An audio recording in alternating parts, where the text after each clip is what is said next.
following program contains scenes and language of a frank and explicit nature. Viewer discretion is advised.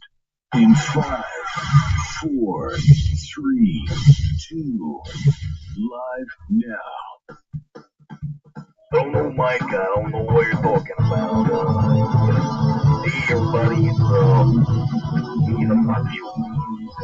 Elvin here with me. Like TrashTalkingRadio.com. The best in the business. Say it so much. Wrestling fans throughout Radio Land, listen to Trash Talking Radio at TrashTalkingRadio.com. Every Tuesday from 7 to 10 o'clock. Give your guys like myself, so you get them done. Come on.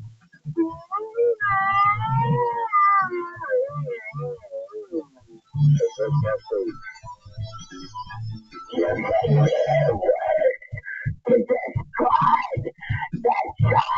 Talking radio show from 7 to whenever we get done is by using the screwdriver.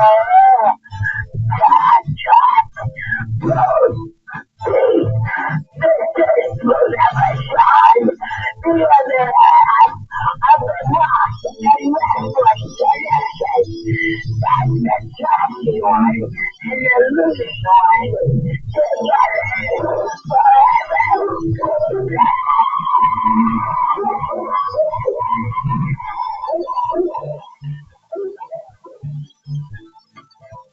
Hello, ladies and gentlemen. This is Alan calling up. I'm here to tell you about talking trash. The trash. 7 to 10. Tuesday night, you got to listen in. It's the best around and the best in town. Like David the Alamo, one after the one demonstration, the whole one is to the if you know it's good to hear with the Trash Talking Radio or Bell. Everybody, you're watching Trash Talking Radio. This is all talking. What did I say about Trash Talking Radio? I just say that I just love Trash Talking Radio. You know all the things you do. This is my show, and you better watch just what it's going to do. You're going to have to explain Trash Talking Radio. That's why I want you. This is the Vital Idol, and you're listening to Trash Talking Radio every Tuesday from 7 to 10 on TrashTalkingRadio.com. And remember this, when the Vital Idol tells you, it's got to be true. And when it's on the internet, it's got to be real. It's Trash Talking Radio every Tuesday from 7 to 10. I am the top of pop, the king of swing, the international rock star, way above par, the host with the most, Mr. Tuesday Night, the Vital Idol, classy like trash, and thank you very much.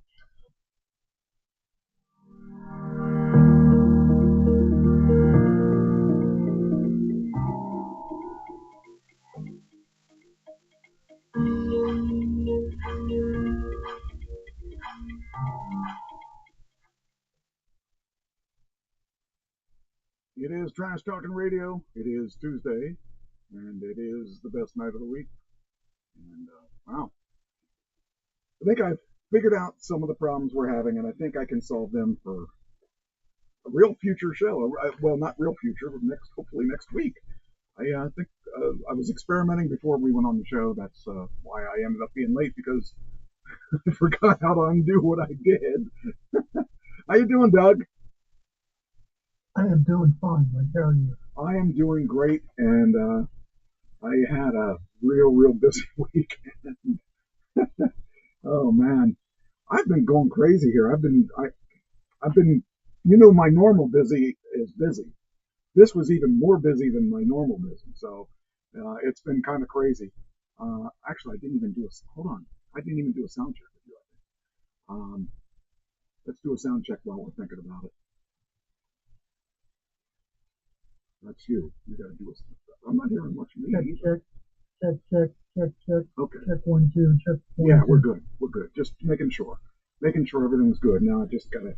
Actually, I'm gonna check and see if we're good according to. I want to hear what it sounds like on here. There's headphones. That's why I heard them. Ooh, it sounds like I'm underwater. What in the world? Okay. All right. Well, I guess anyway, so this weekend has been killer for me. I mean, we had our show Tuesday. Wednesday, I practiced with the band number two. Thursday, what did I do Thursday? I did something. Maybe I practiced Thursday instead of Wednesday. I think that's what it was. And then Saturday, the band number two played out, and a lot of fun. I haven't had that much fun in a long time. And then Sunday, I practiced with band number one, and one of the guys, the drummer, says to me, "Hey, what time did you get home on Saturday?"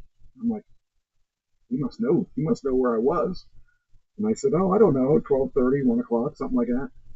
And he didn't. Then I thought it was over, and when he went outside, his friend Doug, who they always travel to practice together, and Doug is in both bands too. The two of us are in both bands. Uh, I said, "Doug, did you say anything to him about us playing out?" He said, "No." I said, "Well, he said something like he knows." He said, "Oh, huh." He said, "Well, they were posting a lot of videos on the internet, so maybe he saw one of the videos." So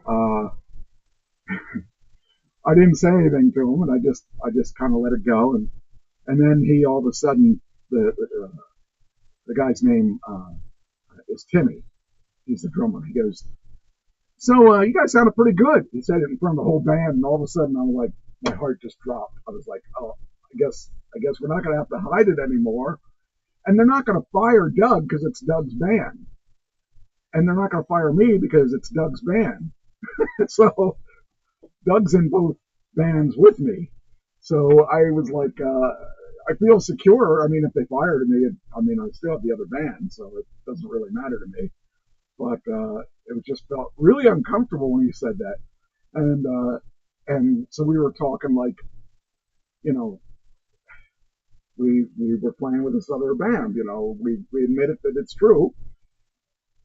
And they said, "Well, what about this band?" And we said, "Well, what about it? We're playing both bands. We don't care. It's as long." I said my exact opinion is, I just want to play. I don't care who I'm going to play with. I want to play. And I said, besides, well, I don't know. One of us said that, we were having problems getting together, so we thought, we'd do something else for a while. But then we took a break, and the one guy says, "So, where's your loyalty? Who's it with?" I said, "It's with this band, of course." I would have said that with the other band too, but I just want to play. I don't really care. I don't want to. I'm not into politics. All I want to do is play. And you can't blame a guy that wants to play after not having played for a long time. So I don't know. I'm not worried about it. So what are you going to do if they book the same night? Well, the thing is, the minute I find out that one band is booked, I'm going to tell the other band I can't play that night. And Doug's going to say the same thing. So they're not going to have a guitarist or a singer because we're kind of a package deal. The place we played was a place called the Doyle Hotel.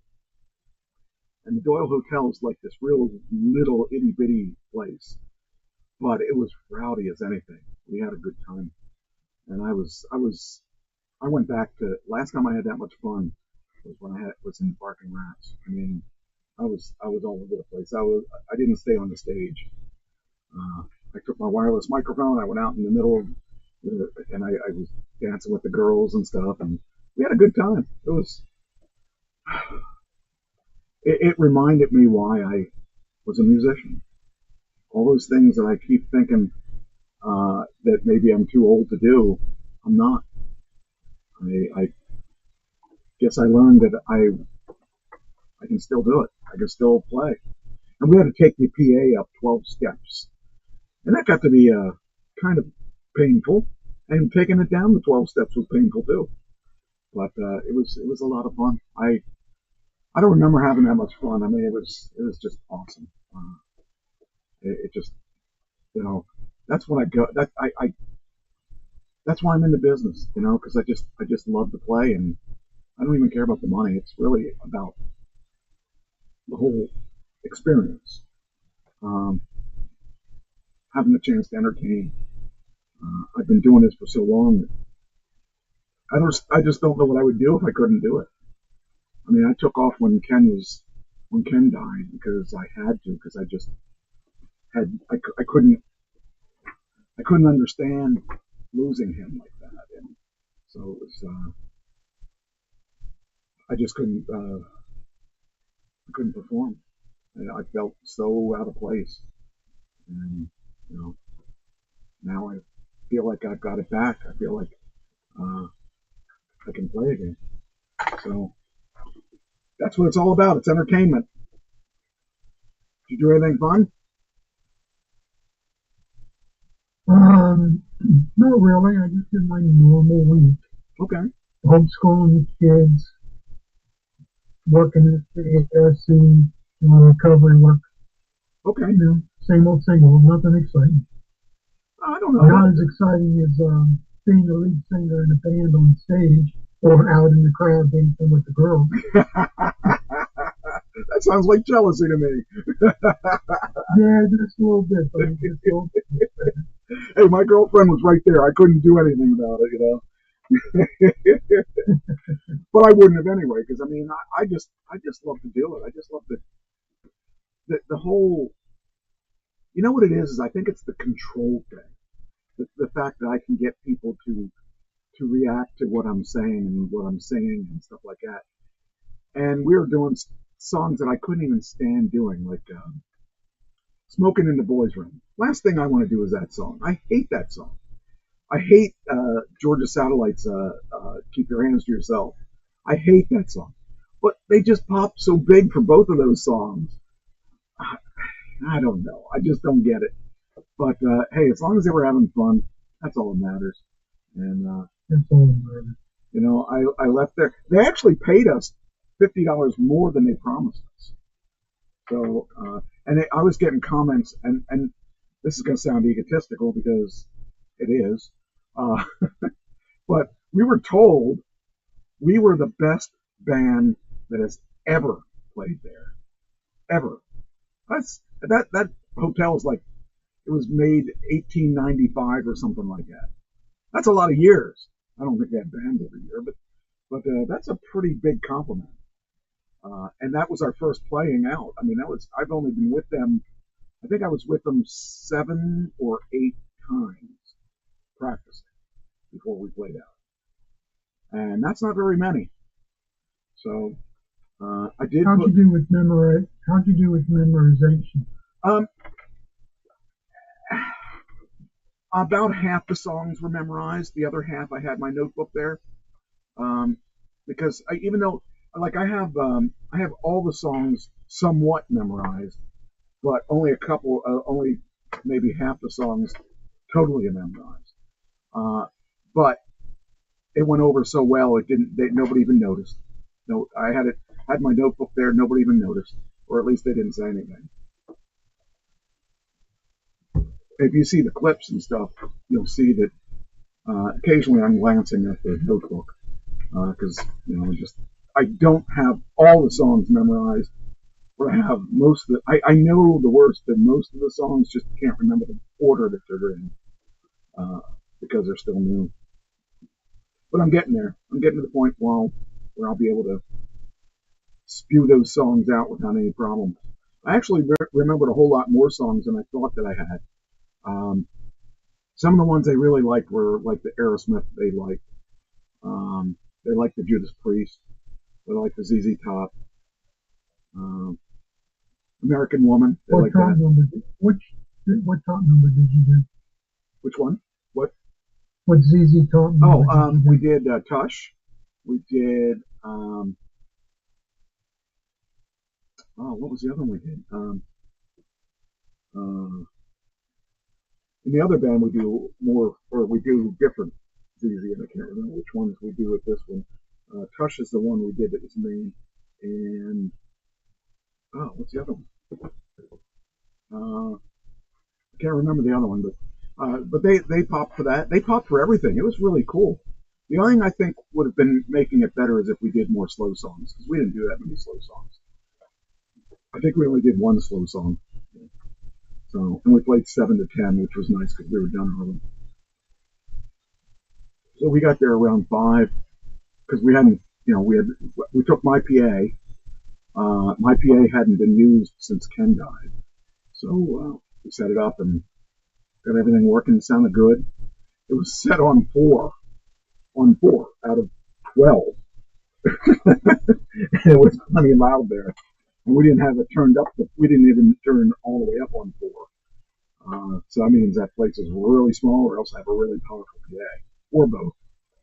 But it was definitely cool. And the bass player has wireless. I have wireless. So we were out in the crowd, playing. It was fun.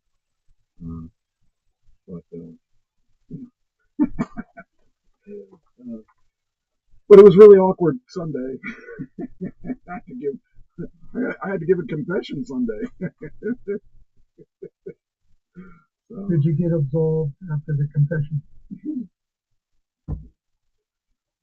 I felt a little guilty, but not much. Why?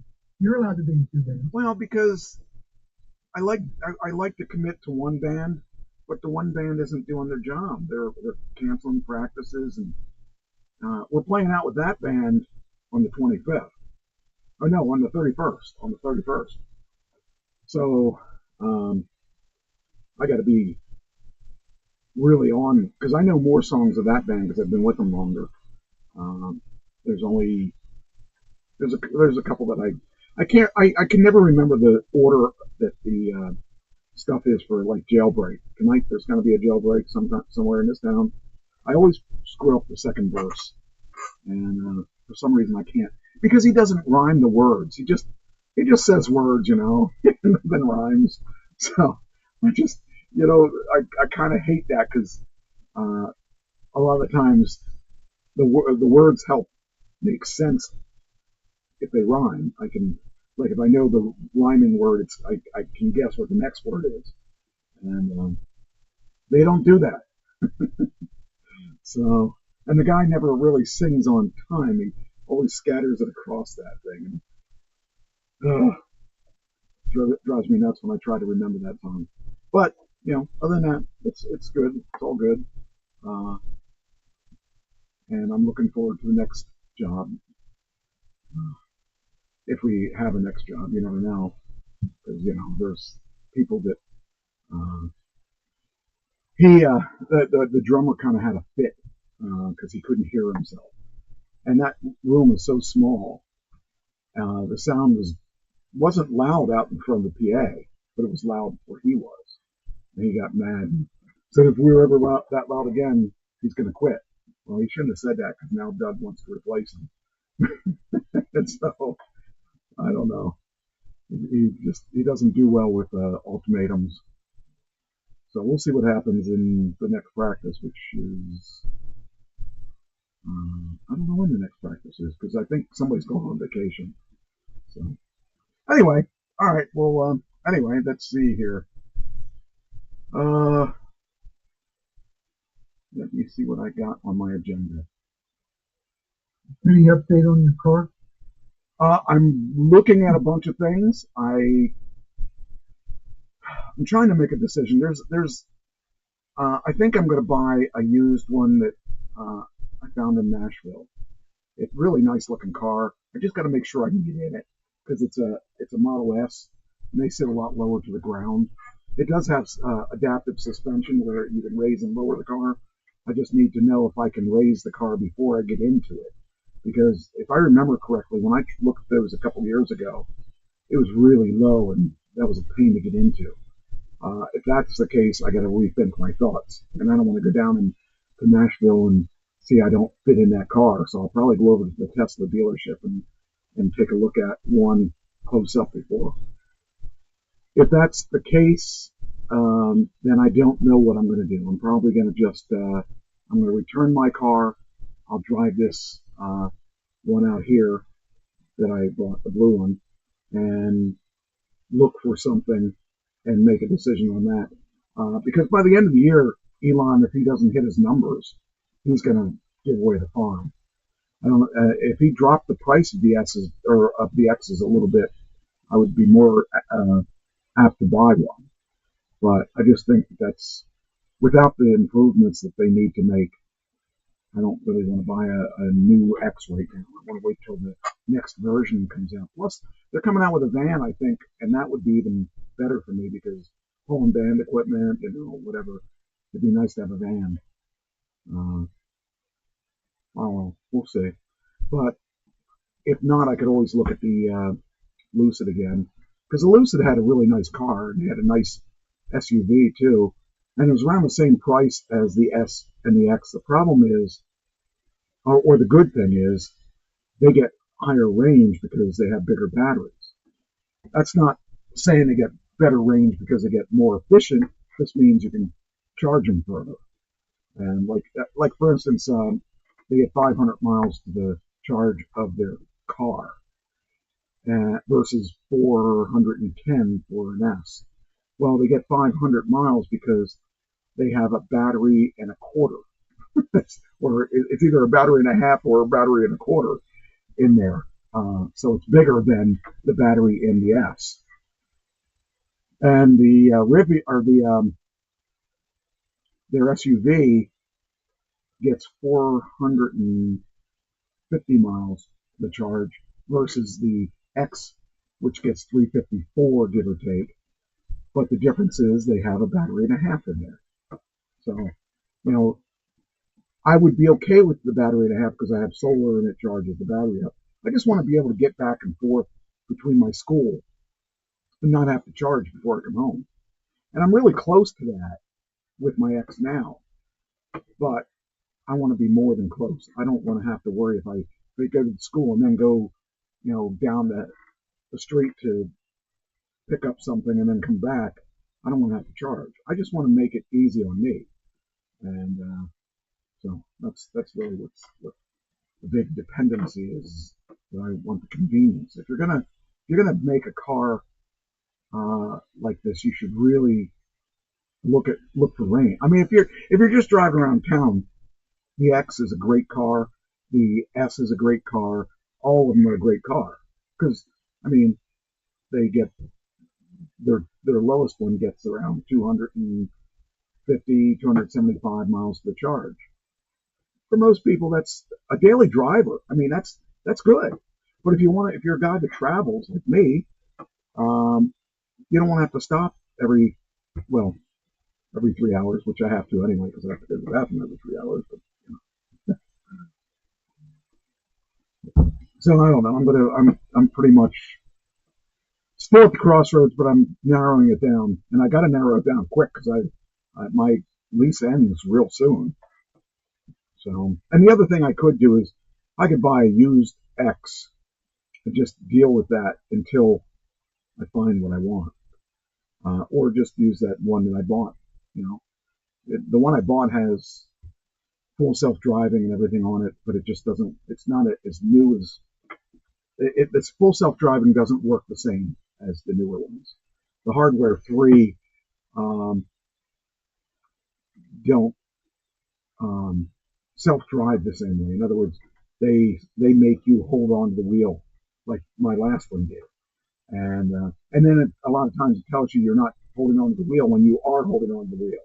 Whereas my one now, it doesn't ever nag me because you don't have to touch the wheel when you're full self-driving. So, but the hopes are that when I buy the new X, instead of having to buy full self-driving, I want to transfer that self-driving over, and then that saves me $8,000. So that's a lot of fun. So anyway, all right, we gotta start the show. Oh, And I got some birthdays, but I didn't link them to their thing. So I only have one, two. How many do I got? I only got like 4. I'm sure there were more people. I just have been so busy. I got 1, 2, 3, 4, 5, 6. So let's just do them. Jeez, I can't even speak. And I'm supposed to be a host. All right, ready? Right. You should know all of these but one as far as people. You may not know their ages, but you will know all these people but one. And the first one is the one I'm talking about. You probably don't know Brie Larson. She was oh freaking A, what was her name? She was one of the superheroes. Oh, I can't think of it. She was I can't remember her name. Captain Marvel. Yeah, that's who she was. Let me get her pictures up. Very beautiful woman.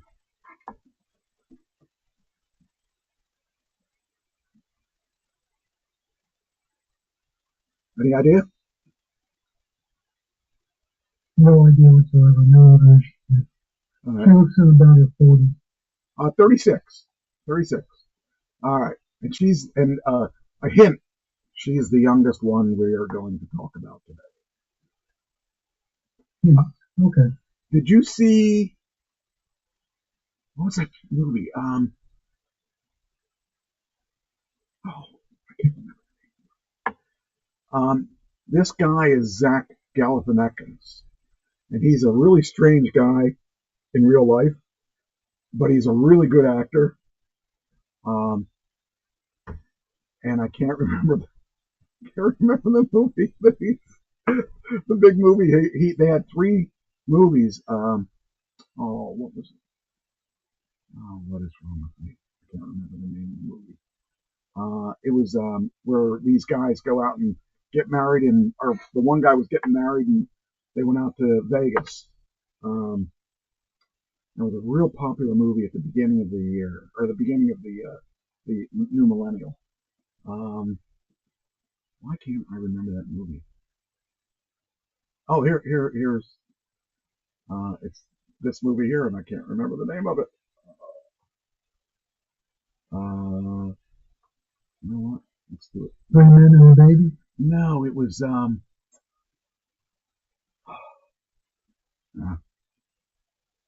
anyway, how old do you think he is?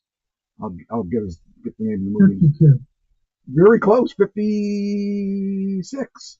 Now, well, I can look at the movie because I'm going to go crazy if I don't remember it.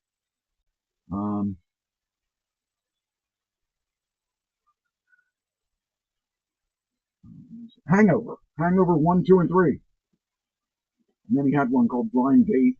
Then he had a TV show called Between Two Ferns, but I never got to see it. I don't know where it was at, but he had it for 10 years. And he was in Leo and Stitch. But he's pretty cool. He's a little obscure. So, all right, next.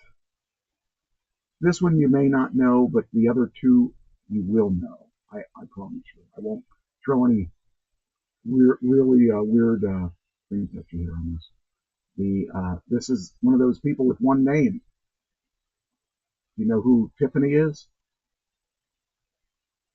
Yeah. I think she was a singer. You and I, we don't know her. Because you know why? Because we're old. Let's see here. All right. But she was like, I think she had pop music back in the 80s when we were listening. They were moving over to a pop. I think she was one of the people that was filling in at the. There she is. I think that's who she is. Yeah, it says Retro Pop Magazine, 80s. So she must have been out in the 80s. But she's kind of good looking. She was in the 80s, and she's In her 50s or 60s. You're right the first time. 50. Yeah, she's 54. 50, I'll split the difference, 55. Well, 54 is the winning number, so 55 is a winner. Okay, the last two are easy. I know you know these people. Wow, I wonder if that's... Oh, I didn't think of that. Might not be... Yeah, it's not him. There's two of these in the world, and it's the musician one that is got a birthday. That one. I'll give you a hint. He's older than you think he is, probably. 69. 74. I've found that blew my mind. I didn't realize he was that much older. I can't believe he's 74. Yeah, yeah. And lastly, certainly not leastly, The World is Alive with Julie Andrews. Let's see, get her over here.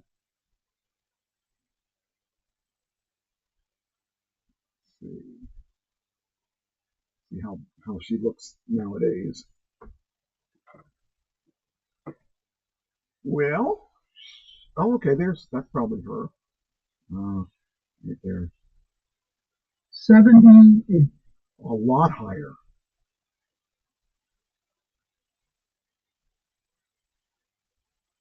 84. Higher. The world is alive with the sound of music. She has to be old to be in that. She's 90. She actually aged well for 90. I mean, I'm thinking, yeah, okay, there says almost 90, and her birthday is now, so she is 90 now. But yeah, she actually aged pretty good. Yes, yeah. All right, you did pretty good considering you didn't know him. All right. So we can get rid of them peoples. So when you come into town next? Thanksgiving week. Ooh. Maybe you can join me with the Friendsgiving we're going to do. We're going to do a Friendsgiving in New Jersey the Wednesday of Thanksgiving. If you can get away, I don't know if you can or not, but that'd be cool if we could get you. Love to show you the school and stuff. Let's see here. All right, next thing. Okay, here's our buddy Sean Combs, sentenced to over 4 years. Well, it says 4 years here, and it says over 4 years there, but I guess we got to stick with 4 years. Couldn't happen to a nicer guy. The guy actually even went in and started like feeling like he was sorry to everybody. I don't buy it. The only thing he's sorry about is getting caught, I think. A sociopath doesn't really care. You know that he asked Trump for a pardon. Yes, I know. I was afraid that he was going to do it too. I was really hoping that, because Trump would have never, I would have never forgiven him for that. There's no way. Yeah, he was actually at one point. I heard Trump say he thought about it, and that was back before they said everything that was going on. So I am glad he didn't do that, because Trump has done a lot of controversial things. I would not have put that past him, and I wouldn't have been happy at all if he had done that. That would have been bad. But fortunately, you don't have to worry about that. I think that he should have got more than that for some of the stuff he did. But he got lucky. He had some good lawyers. He probably spent a lot of money on those lawyers. But he probably still has a lot of money left. I don't know how good that money's going to do him for the next. Money's not going to do him much good for the next 4 years. That's good. But he could be out in 2. Yeah, well, time served and all that, because he's been in there for how long? You're in good behavior. Yeah. and then it'll be back to his old stuff. It's horrible. But hey, what can you do? I'd like to play. The thing is, you're not going to be able to hear it. I'd like to play the cuts from our gig.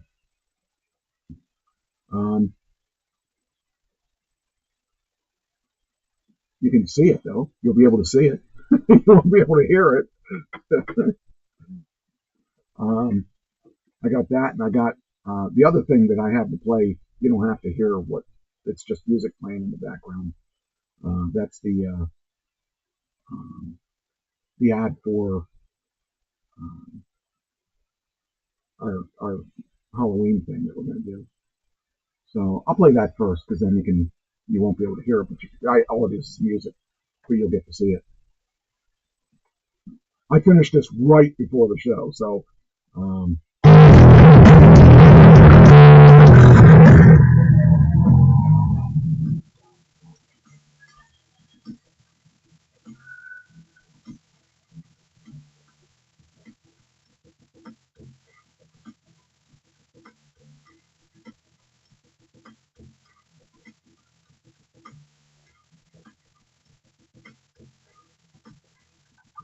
that's our partner, by the way.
So there you go. That's our ad for the next show. It's gonna be fun. I'm telling you. These guys are definitely talented people, and I actually never worked with most of those guys. Most of them weren't working when I was working. They were too young to work then. Does that make you feel old? Yes, it does.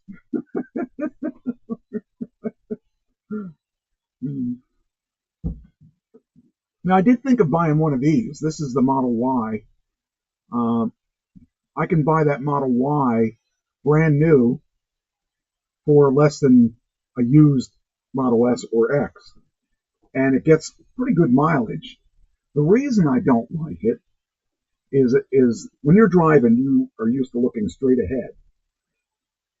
With the Model Y, the Model 3, and the Cybertruck, all your data, including how fast you're going, is to your right on that screen, because they don't have a screen in front. So Now, when you turn your turn signals on, it still has the blind spot cameras come up, which is good.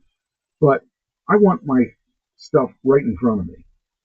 That's the reason why I'm having a hard time, because I could buy a brand new Model Y with all the frills for less than I'm buying a used S or a used X, and they'll have plenty of miles. You'll get probably 400 miles to charge or something like that. I mean, I probably should stop worrying about that. I should probably just buy one because the price is right. But I don't know. Because then I could have my full self-driving and all that stuff like I'm used to having. But I don't know. Haven't worked that out yet. Anyway. They have all the bells and whistles and frills. How can you make it so cheap? What's that? I'm sorry, I turned you up. If the Y has all the bells and whistles and frills as the S, yes. How can they make it so cheap? Because it isn't the same. It's not at all the same. The S is a luxury car. It's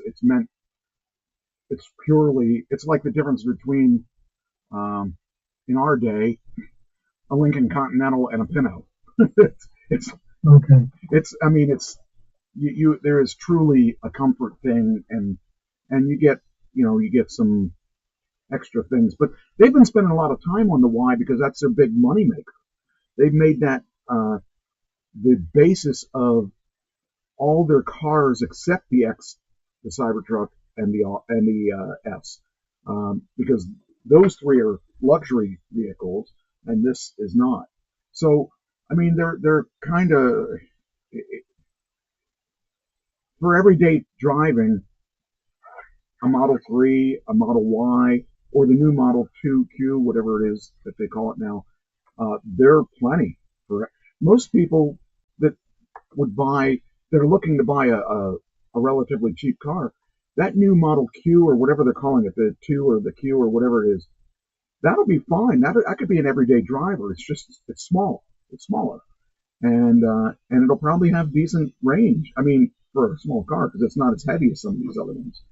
So if you're looking for just a car to go from point A to point B, and you're looking for a car around $25,000, that's it. That's the car to buy. If you're looking for something more, like I guess because I'm spoiled because I had the X for so long, and I like the X. But if the only thing missing is the range, and the problem is the X is so much heavier than the other ones because it's a big SUV. But with the new batteries, when they go to the new battery packs, it'll lighten that car up a lot. And then it'll probably get more range because it'll be lighter. So, I don't know. The Model Y is a smaller version of the X, but it doesn't have all the frills, It doesn't have the same dash and stuff and all that kind of stuff. So, and it's not quite as big, but they have a new one that's a Y extended. That's supposed to be. It's still a little smaller than the X, but it's a lot cheaper. So I may look at that. It just hasn't hit the United States yet, and I don't want to buy something that I'm going to regret because something comes out. That's why I wanted the used one, because then I wouldn't feel so bad, and I wouldn't lose resale value when that gets there. But if they do come out with a van, I'm probably going to buy the van. They're actually coming out with a different version of the Cybertruck too, a small version. Like, do you remember when Ford came out with the Ranger? It was a smaller truck, smaller pickup. That's kind of what they're doing with the Cybertruck. They're coming out with a smaller one, and maybe redesign it too, because many people didn't like it. I don't care. I didn't. I thought it was weird looking, but didn't keep me from buying it. What kept me from buying it was the range. They were going to come out with a version of that where you get 450 miles to the charge. That I would have been interested in, because again, I'm looking for range. So, and I'm not the only one out there looking for range, I don't think. So I don't know. I'm a snob now. So I've gone from being a poor kid living in a van to a snob that doesn't want just anything. I don't spend money on just anything. I mean I really want one luxury thing, and that's the car. So maybe I should give up that dream because it's kind of a stupid dream. You know, I don't know. Anyway, so that's that. The the other video, I want to play it because I just finished it. I just finished that today too. I finished that pro wrestling one just a few minutes before we went on the air. This other one I finished late last night, and that's of our performance at the place. So I'm going to play that next, and then we'll go into news and stuff. Okay.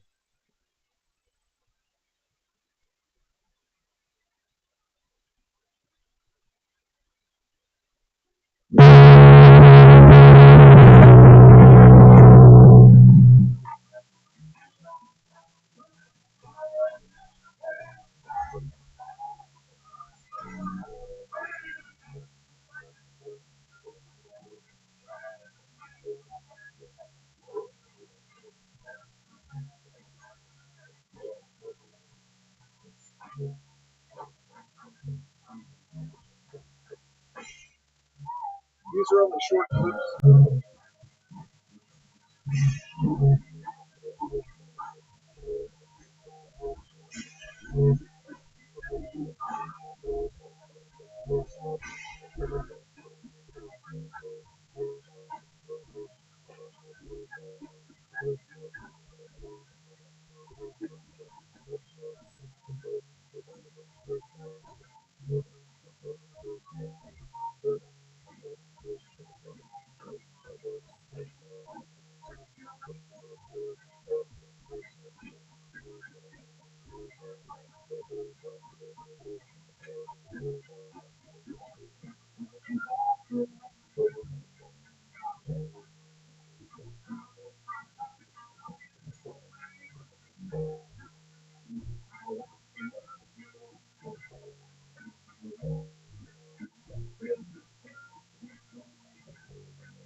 Look, I'm dancing.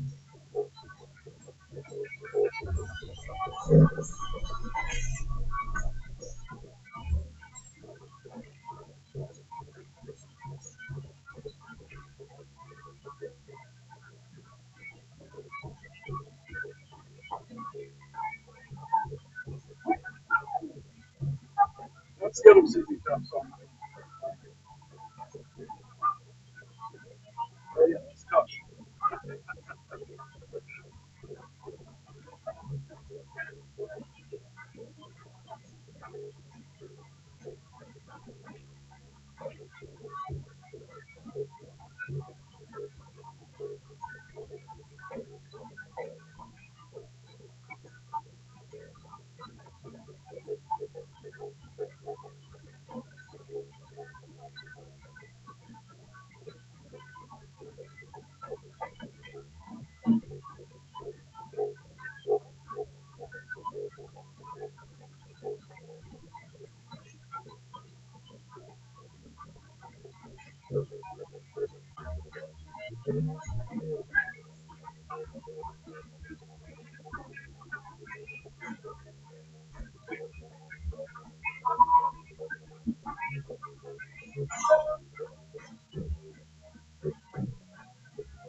Anyway, that's it. Oh, man. It was a fun night. Can't wait to do it again. 31st? Yeah, that's the other band. That's going to be fun, too. Because it's going to be the full, the 5-piece band. This is a 4-piece band. But for, I always liked playing in 4-piece bands because, didn't have to split the money as often. You didn't have to, or as many ways. And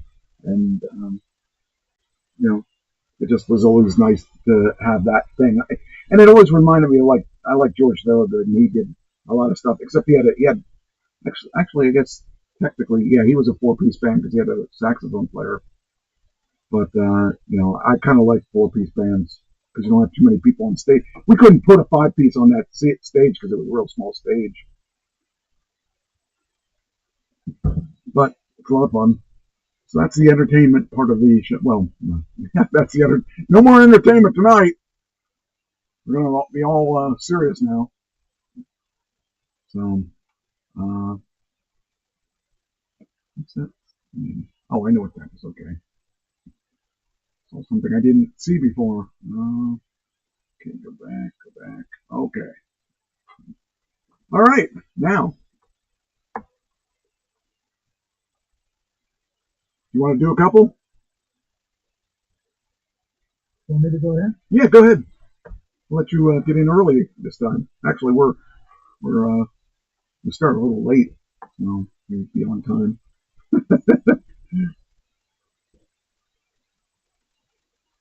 Well,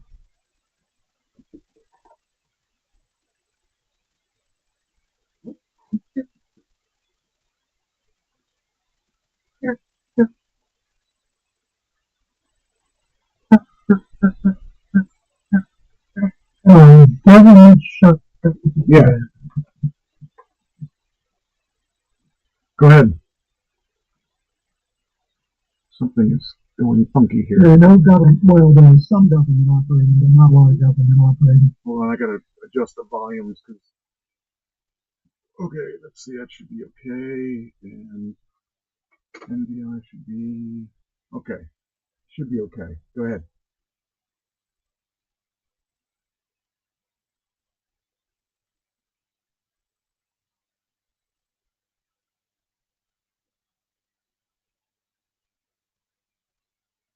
You there? Hello? Uh-oh, you're frozen. Uh-oh, we just lost Doug. Oh, now you're back. Okay, we lost her for a second. So if you said anything in the past couple minutes, we probably didn't. Yeah, you went. I don't know what it is. Comcast sucks. I have a horrible internet connection. For as much money as I pay for internet, I should have a crystal clear thing. And they say, "Oh, we're now the fastest one around." Guess what? You're not. I still have problems with my internet, and it's never been. I've called them out and had them look at it, and every time they can't find the problem. So I think the problem is on their end. All right, talk so I can make sure your volume is okay.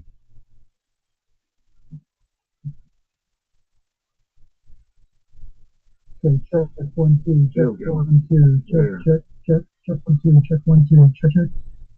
Yeah. Check. Okay, let me take this and turn this off. Check 1 2, check. Okay, go ahead. Check 1 2, check. Okay, check 1 2, okay, check. Okay. So yeah, let's talk about the shutdown then. Well, my personal opinion is I think it's stupid, but grown women can't seem to get along, and so people suffer because of it. Yeah, but it's all over. Obamacare and health care for people that are here under looking for I can't think of the term now, but they're running away from their oppressive governments and they're looking for sanctuary here. Okay. And those are the two big issues.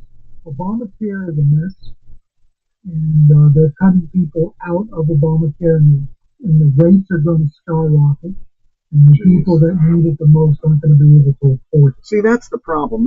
So, It's like Trump doesn't understand that because he doesn't have money problems. I think that he thinks it's not necessary, and I think that we gotta save it. We gotta make sure that it's still there. There are a lot of people that can't afford it, and even at the cheaper rates, there's a lot of people that absolutely would not have health care if it wasn't for right? Obamacare. Yes, and it makes me mad when that's one thing we should definitely be caring for the people. If I were to fight for one thing, it would be that kind of thing, being able to afford to have. I have decent health care, but then again, I don't get sick, so for the most part, I don't use it. So for the most part, I'm lucky and don't have to use it, and I don't have to see whether or not I've got good health care because I haven't needed to use it. But it's a thing that we got to take care of the people that need it. We're that age group now. We are that group that has to use it. When we were younger, we didn't need it because we were tough and rough. But then again, I used what I used. I used like 5 of my 9 lives up already, so I have to be careful for the other 4. I don't know. So that's the one thing, and then the other thing is Medicaid for people who are here seeking sanctuary running from the oppressive government. And the Republicans do not want to fund that. Because what happened was that under Biden, everybody got in under that clause. People that really aren't running from oppressive governments in fear are here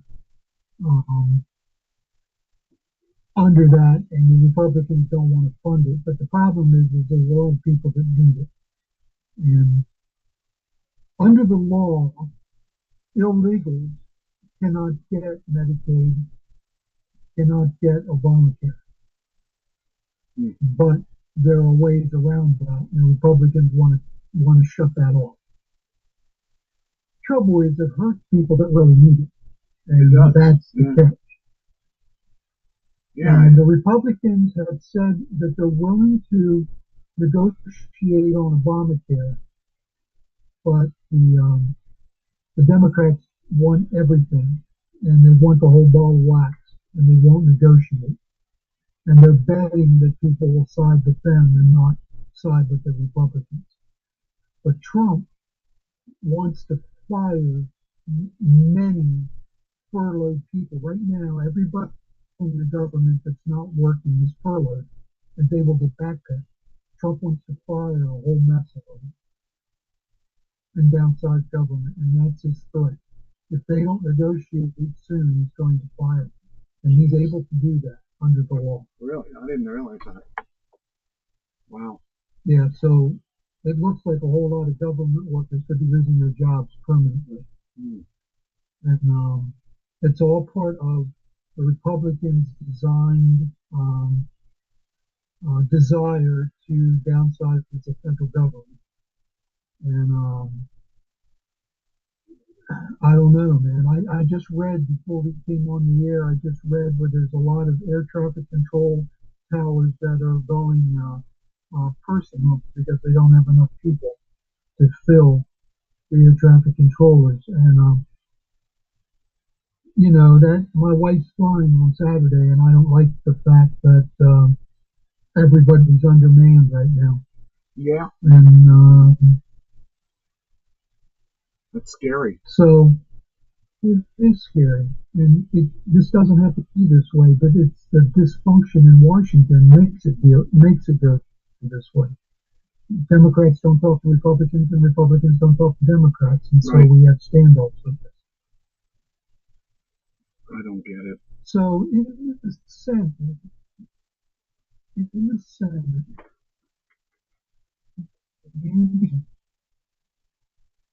So the Republicans have 53, 53 people in Congress, in the Senate.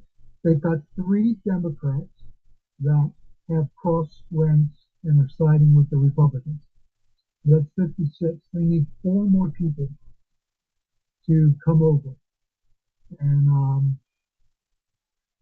to pass the House bill for a clean bill. The Republicans want a clean bill. In other words, they want to stick with funding as it is for 7 weeks to 3 months to see if they can negotiate this thing. And that's what they want. They want to say, look, let's get a clean bill, bring everybody back to work, and then negotiate. The Democrats are saying, no, we're putting our foot down right now. We want it all, or we're not going to keep the government closed. And neither one are budging off of their position. So that's why the government is shut down. Now, my wife is going out west to Idaho, Washington, and to Oregon to do some hiking in national parks. And the national parks aren't open. So it's, I don't know. It just seems to me like grown-ups should be able to talk things out. But that's not what our government is right now. Right. Jeez. That's scary when you think about it. You know, it shouldn't be that way. I don't know. Problem is they're there to get things done. They're there to get things done, not do this. Right. Yeah.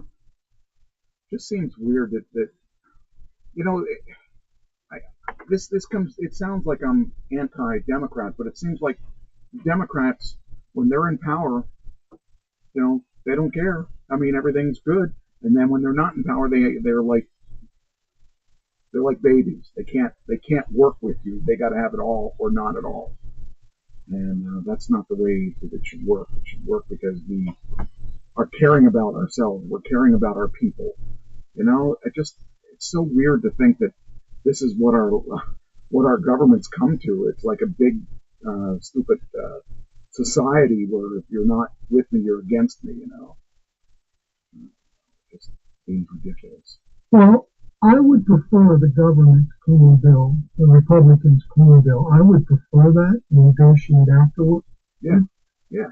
But the Democrats don't trust the Republicans, which the Republicans have not been proven to be trustworthy. That's true. So, you know, I get why the Democrats don't want to do it, but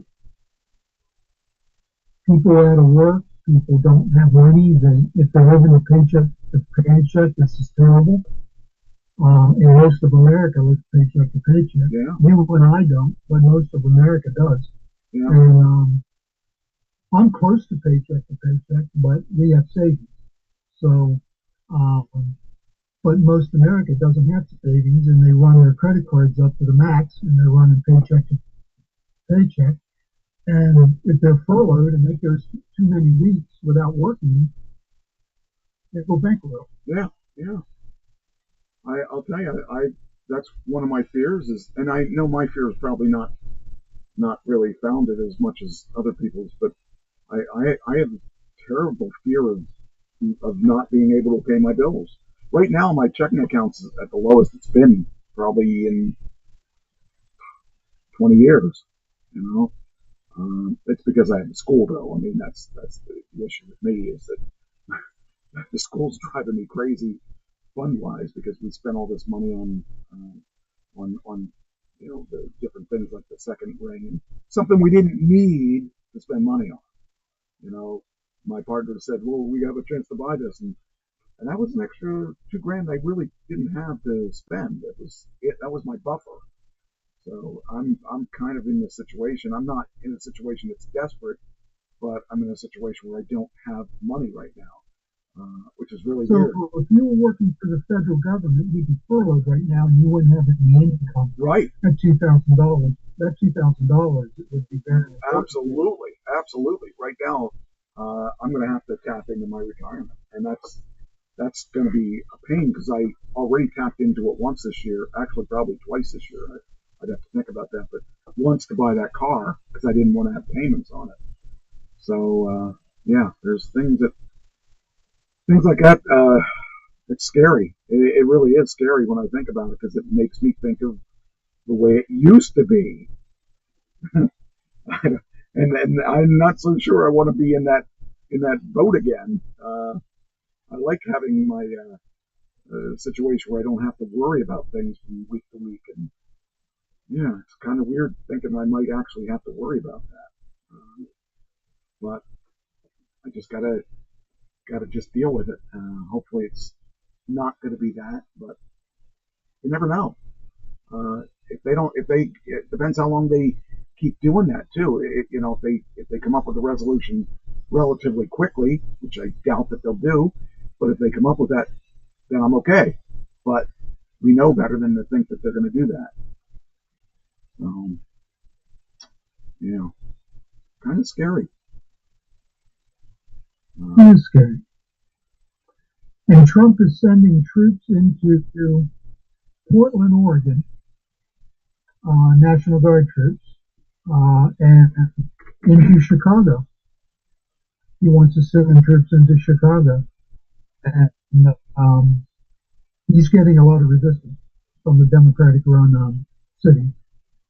And he's lost in court so far. He thinks he's going to win in the Supreme Court, but he is losing in federal court right now. He even lost in Portland, Oregon, he lost to a Trump-appointed federal judge. Well, that could be a problem. Yeah, so, these cities, like Portland, has 720 violent crimes for 100,000 people. It's well above the national average. It's a mess. Wow. And Antifa, who is a terrorist organization, runs Portland. I mean, it's a mess in there. And if any city needs it, it's probably Portland. And so Chicago probably needs the National Guard and ICE in there and to try to and the FBI in there trying to get the gang violence down. Because you know who's dying in Chicago? It's not white people that are dying in Chicago. It's black people that are dying in Chicago. Yeah. Nobody seems to care. And black neighborhoods are terrorized by these gangs. They don't go out at night. They're scared to death. They don't say anything. They don't report crime because they could be terrorized by these gangs.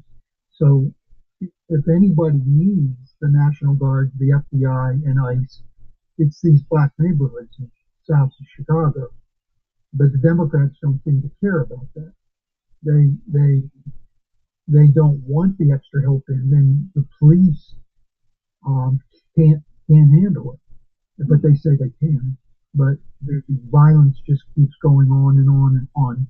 I mean, it was a couple weekends ago where there were 35 shootings in Chicago in one weekend. Yeah, and I got a couple of those on my list of things to talk about.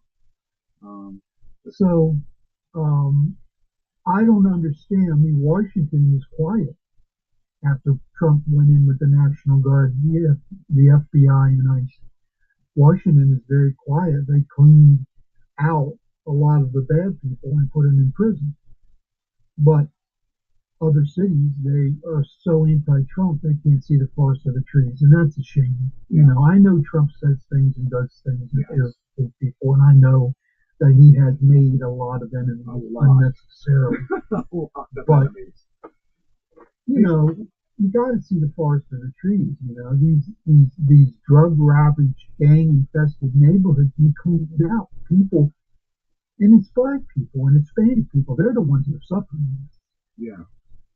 This isn't mostly in the white neighborhoods. The police mostly take care of the white neighborhoods, but the police don't take care of the black neighborhoods. Yeah. Because they're scared to go in there and they're outnumbered. Yeah. Yeah, it's hard to say. Well, I don't know where we're headed, but it doesn't seem like a good place that we're headed right now.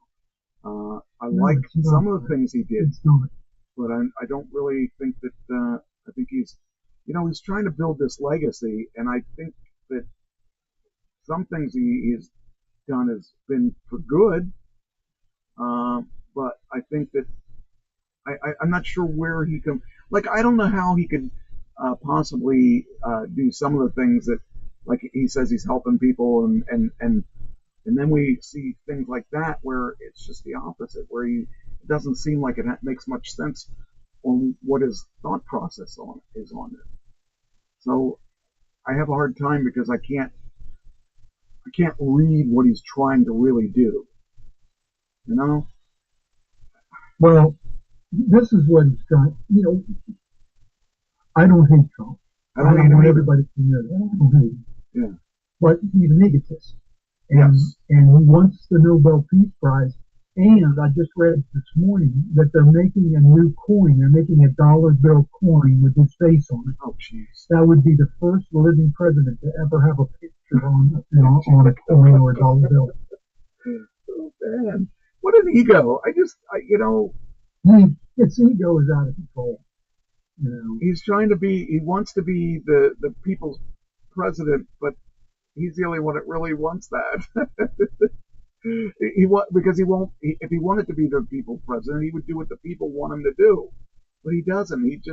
He does what he thinks the people want him to do when it is all about him. You know, I don't know. I don't even know what to think about it because we run into these things, and once in a while he does actually do the right thing. You know, but not lately. Sometimes I think he stumbles onto the right thing. Yeah. Because I don't know if it's original intent. He does it by accident. Yeah. Who would have thought? I don't know. I just don't know. But I tell you, I agree with you. You said something earlier that I totally agree with. If he pardoned Diddy, I might be fine with him. That would be it for me. I couldn't. I mean, the things that he did. If he really did what all the news and stuff says that he did, there's no way he should be pardoned. That would be ridiculous. I don't know. I know I'm probably ticking off all your Trump fans out there, but I get tired of the president. But I don't dislike him, but I get tired of him. But you gotta look at what's going on around here, and for us to be, I mean, we're relatively good about trying to stay down the middle. I mean, we make fun of Kamala, but we know there are good on both sides, and we know there are bad on both sides. And the problem is that when he does things like this, it reinforces the bad instead of the good. You know, I don't know. I just think it's crazy that after some of the stuff after the way he talks about wanting to make things better, you would think he would actually do that. Well, now here's another thing. Speaking of the Nobel Peace Prize, he has a 20-point plan to solve the Israeli-Hamas Gaza-Israel problem. Okay. And he's demanding that Hamas do some things. And this is the demand. He wants an immediate ceasefire and an immediate hostage release. He wants a prisoner exchange and amnesty to any Hamas fighter that willingly turns in their weapons and disavows Hamas. He's willing to give them amnesty. And if they want, he's willing to send them anywhere in the world they want to go, pay for their plane tickets, to send them anywhere in the world they want to go. He wants Israel to pull back from Gaza City, which is what Hamas wants. But Hamas has to relinquish all their weapons, destroy their tunnels, and give up governance of Gaza. And those are three things that Hamas does not want to do. They don't want to give up. They want Israel to withdraw, but they want them to withdraw completely out of Gaza, and that's not part of the deal. And they want to remain, they want to govern Gaza. And the whole Arab nations, except for Iran, is against that. The whole Arab world has sided with Trump on this peace plan where Hamas is done. It's over. They're out. They have no more say. They don't exist inside of Gaza anymore. The only ones that want them to exist is Iran. So the free world and the Arabs all want Hamas gone. Hamas does not want that. And that's the sticking point. So the stalemate continues. Yeah. Trump, however, has threatened that this past Sunday they had to release all the hostages, or he was going to let Israel destroy them. Wow. Israel has pulled back somewhat because they're negotiating, but I don't know if Hamas is going to go for this, so it may be war again. But the Nobel Peace Prize comes out on Friday, and Trump so wants the Nobel Peace Prize. He is pushing hard to get this thing done before Friday. Wow. So he gets the Nobel Peace Prize. Man, that's just so if it gets weird. done the next week, he doesn't get the prize. Yeah. He's got to get it done by this Friday. That's crazy. But he has done something really good. I mean, he's got all the Arabs except for Iran to go along with the plan. Okay. You know, and Tony Blair, I don't know if you know who Tony Blair was, but he was prime minister of, he was pretty good prime minister of England. And he is going to, they're going to have a board of peace run Gaza. Okay. Run the Palestinian state. And you know who's chairman of the board is? This board? Trump himself. He named himself head of the board. And under him will be Tony Blair, who will do all the work. Trump won't do any work. He'll just get the credit for it. Yeah. And Blair will run the whole thing. And so it's a decent plan. It's the best plan so far. But Hamas doesn't want to give up what it has. And so I think my guess is that Israel's going to have to go in there and kill them all. I don't know what else is going to happen, because you know what the day is? The 7th of October. 7th. It's a very important day. It's Okay. 2 years ago, Hamas invaded Israel and butchered 1,200 Israelis. Wow. And when I say butchered, I mean it was pure evil. It was unadulterated evil. It wasn't just putting a gun to their head and pulling the trigger. It was taking hatchets and hatcheting people to death. And it was evil, pure unadulterated evil, and that's why Israel was so upset. Wow. It was the biggest murder of anything since the Holocaust, and Israel can't allow Hamas to have any government. And I just don't know. It's a mess. But Trump has done the best job of anybody so far. But he has ulterior motives. Yeah. Well, that's the thing, you know, the ulterior motives is the thing. I don't know. I just think that if he were truly wanting to do it for the right reasons, but, you know, he doesn't. Well, I think somewhere inside that ego is the right reason. It's just that the ego gets in control. And, I don't know. It seems sad because his legacy is going to be destroyed by him trying to be whatever he is. Well, I would say he's going to go down. For one thing, he's going to be remembered for the biggest ego ever in the presidency. I can't imagine any other president as egotistical as he is. No. He may go down for great things, but he's going to go down as the biggest ego ever sitting in the White House. I believe that. So it's a shame because if you do it for that's the thing. That's like, you always got to do things for the right reason instead of the ego. You got to do it not because maybe you don't like the idea, but you got to do it for the right reason. The reason,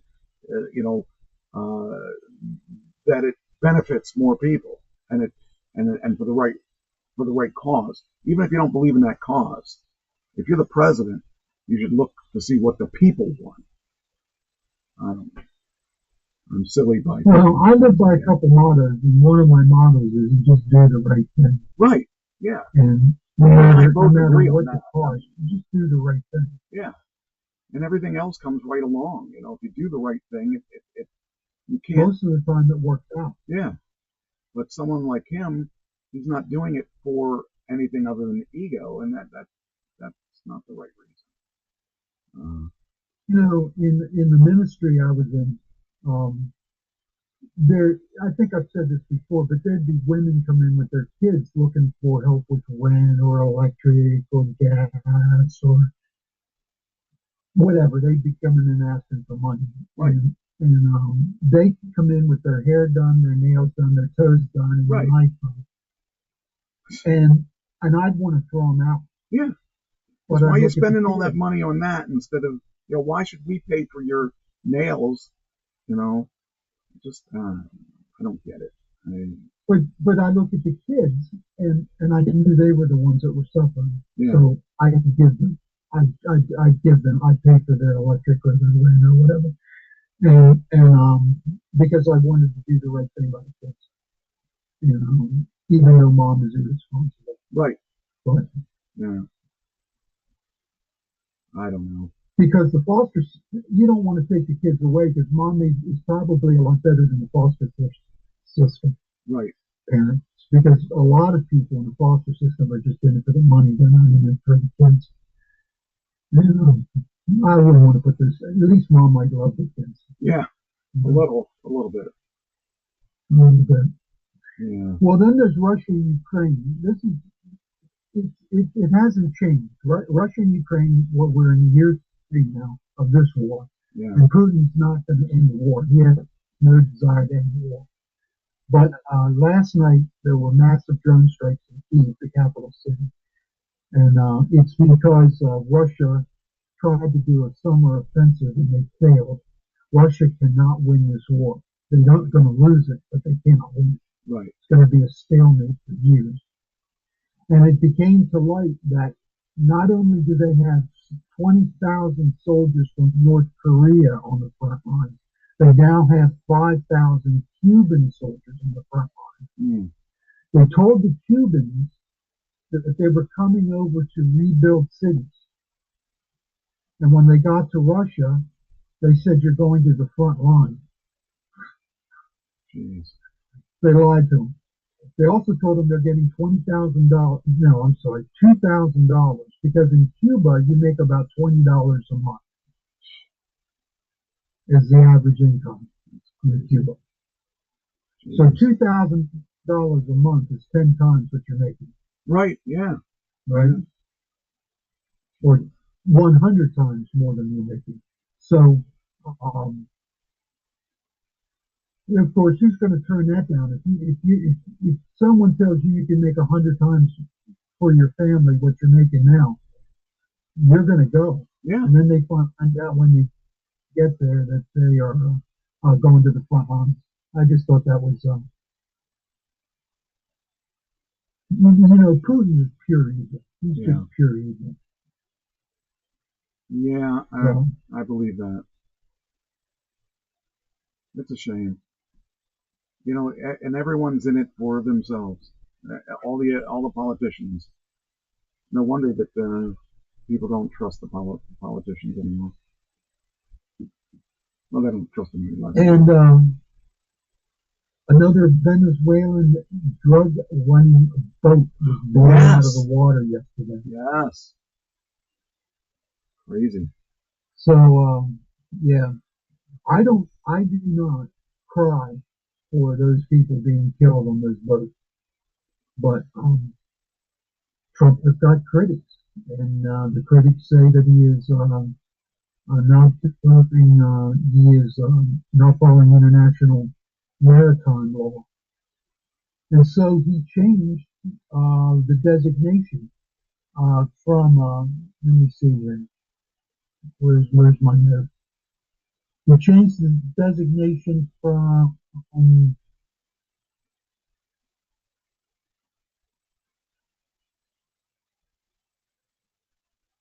non-international. It's now a non-international armed conflict against the drug cartels. That gives him legal authority to blow them out of the water. So he now has legal authority just because he changed the name of the conflict. We have a nuclear-powered submarine and 8 U.S. warships and thousands of sailors and Marines in the South Caribbean Sea. People think he's building up to invade Venezuela. Do we have problems with I mean, other than the drugs? Okay.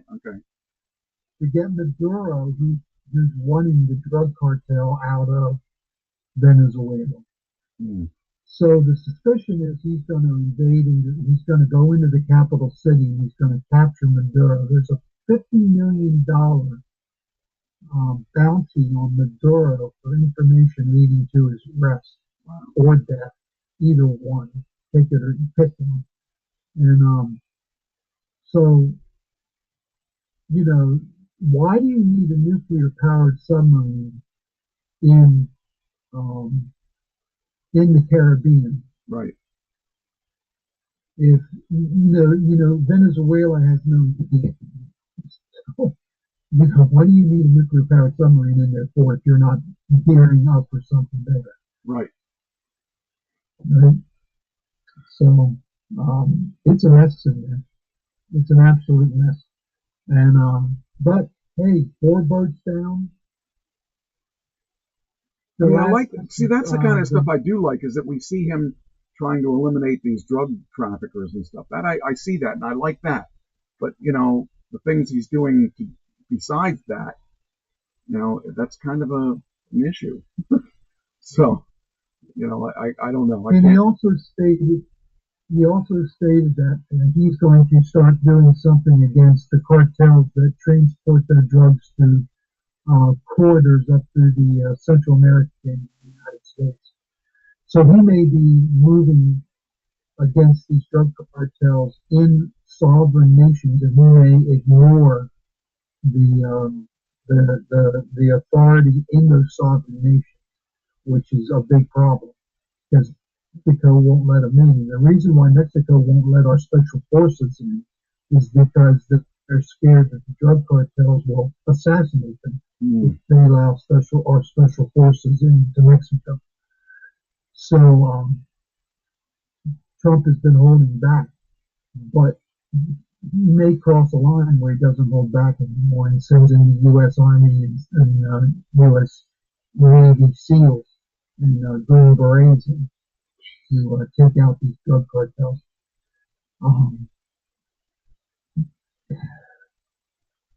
I applaud that, but I'm also scared of it because that could bog us down into a war in Mexico that where a lot of bodies get piled up.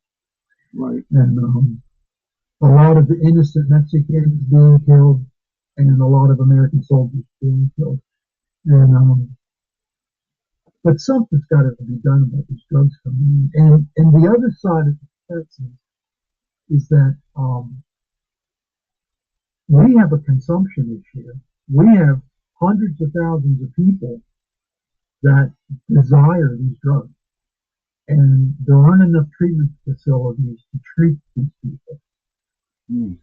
That's the end of the fence that I work in. You can't get them off the street. We had a guy come in on Sunday who is a paranoid schizophrenic, and he would rather live on the street than go to a psychiatric hospital and get medicated. So he left us. We were going to transport him to a psych unit, get him on drugs, and then give him a bed when he came out for his drug problem. He refused and walked back out onto the street. Wow. So, and that's the problem with a lot of addicts. They would prefer being addicts than to get treatment. Yeah. And, We have a consumption problem. The only reason why cartels are sending these drugs into America is because America wants them. So there's really two battles that we have to fight. We have to fight the cartels, plus we have to try to get these people into treatment. And treatment works. If you work it, treatment works. If you want it, and if you work with it. The problem is most people don't want to do what it takes to do it. Next week, I will have completed 25 weeks of 12-step program. Wow. For my porn and marijuana addiction. And 25 weeks, now that's a big commitment. And most people don't want to make that commitment. Most people don't want to do the hard work that it takes. They're not willing. They want their circumstances to change, but they don't want to change. Right. They want to remain the same. They want God to come down and remove their temptations from them. They want them to remove their addiction from them. And that's usually not how it works. Some people, their entire desires get changed. God does that for some people. That's not the norm. The norm is you got to do the hard work. You got to go through the steps. You got to go through treatment. You got to change the places you hang out, the people you hang out with. You got to stay away from people, places, and things that will trigger you to go back into drugs. Right. You got to forgive. You got to forgive people. Some horrendous things have happened to guys in their childhood that, and you know what that is, rape, molestation. Sure. And they can't forgive. And they have these memories that drive them to drug and drink. And until they can forgive, that doesn't mean they make buddies with these people.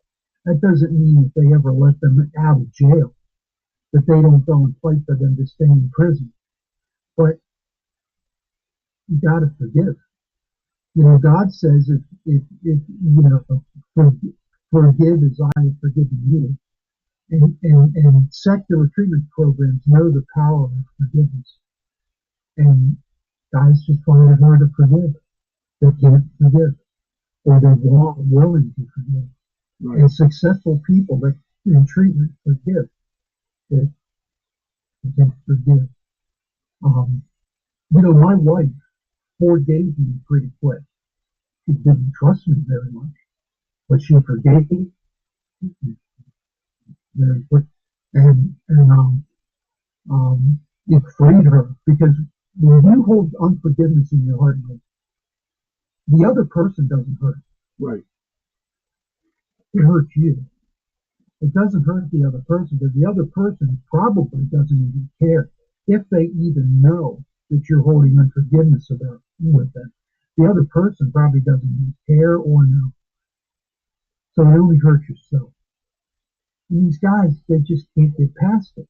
Right. And it takes a lot of hard work. And there just aren't enough treatment or good treatment. So let's put it that way. There's a lot of scammers out there. Sure. But there's not a lot of good treatment facilities out there.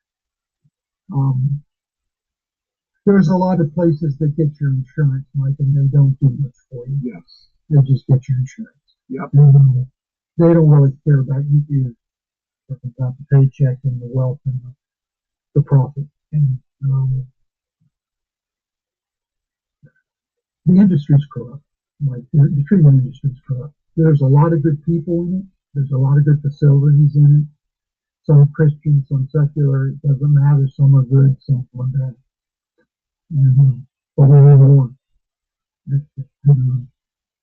It would help solve the homeless problem, because a lot of homelessness is due to addiction, and a lot of homelessness is due to mental health. We don't have the mental health facilities, and we don't have the treatment facilities. And so we have all this homelessness. Now, I don't know. I'm ranting now. No, so I'm going to get off. What you got is what you're saying is true, and it's you know, that's not a. I don't disagree with anything you're saying. You know, and you see it on the streets. You see it for real for what it is, and a lot of us we don't really see that, because we don't we're not that close to it. Because you know we live in our everyday lives. I'm only close to it. I'm only close to it because God's called me to that ministry. But I've seen it in my whole career, working in homelessness and working with Salvation Army, sure, working in the drug treatment.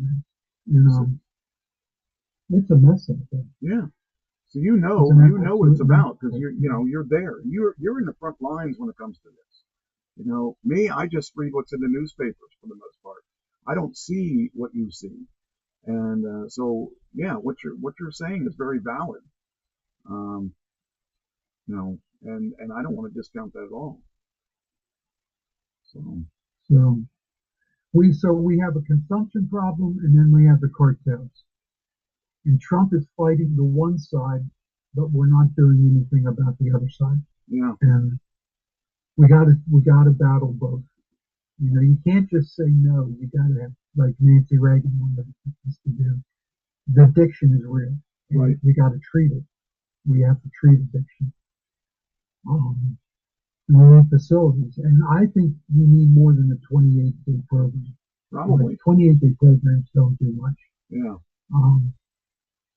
Our program is 6 months. We feed them, we clothe them, we shelter them, and we work with them and treat them. It takes 2 years to change your brain from cocaine addiction to being normal. It's 2 years. 20. How can a 28-day program hack that? Right. So even somebody, so we say to them, you can go to NA or AA, or you can go to Celebrate Recovery, which is a Christian 12-step program, which I'm a part of, or you can do the church route, which is you just go to church. But if you go to church, you got to be more than a pew potato. You got to get involved. You got to get people around you that are going to support you.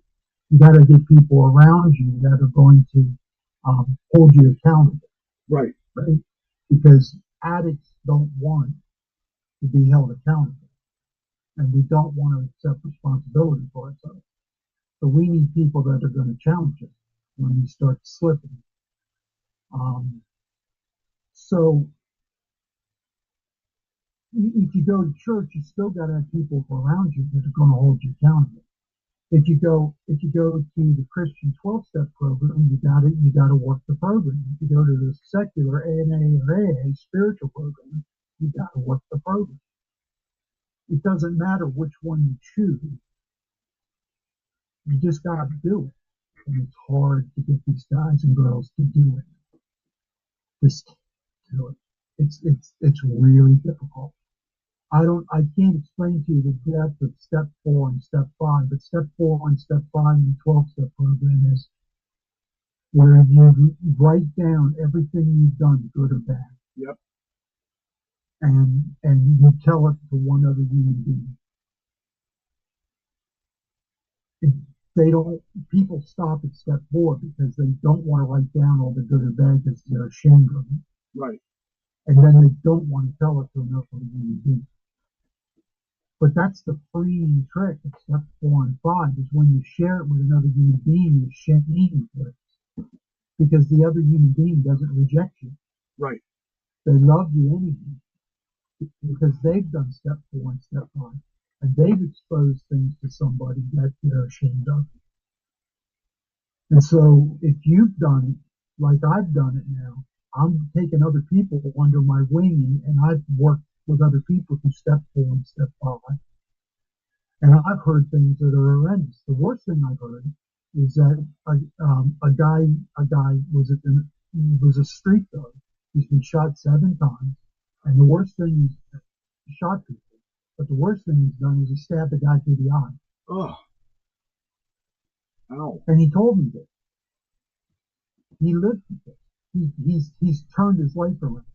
He's walking with the Lord right now. He's been a total transformation. He's one of the few great things that I've seen in my life. but he lived in regret of doing these things, and he shared them with me, and it was freeing for him. It was freeing. And I'm trying to explain to these other guys that I work with, you need to do this. You'll be free of this stuff if you do this. Right. Right? Yeah. It's so hard, Mike. It's so hard. I got a guy right now I haven't heard from him in 3 weeks. See, in my phone, I have a list of guys that I text all the time. I'm texting them, just how you doing? What you doing? Right. You going to meetings? You doing this? You doing that? Talk to me. Right now, I haven't heard from him in 3 weeks. So a couple things. One is I made him mad, and he doesn't want to talk to me. Oh. Two is he lost his phone. Okay. Right? Doesn't have my number. Three is, but if he knows where I'm at, he can find me. He knows what days I'm at the Salvation Army. He can find me if he wants to. Three is he's out there again with a young team. Yeah.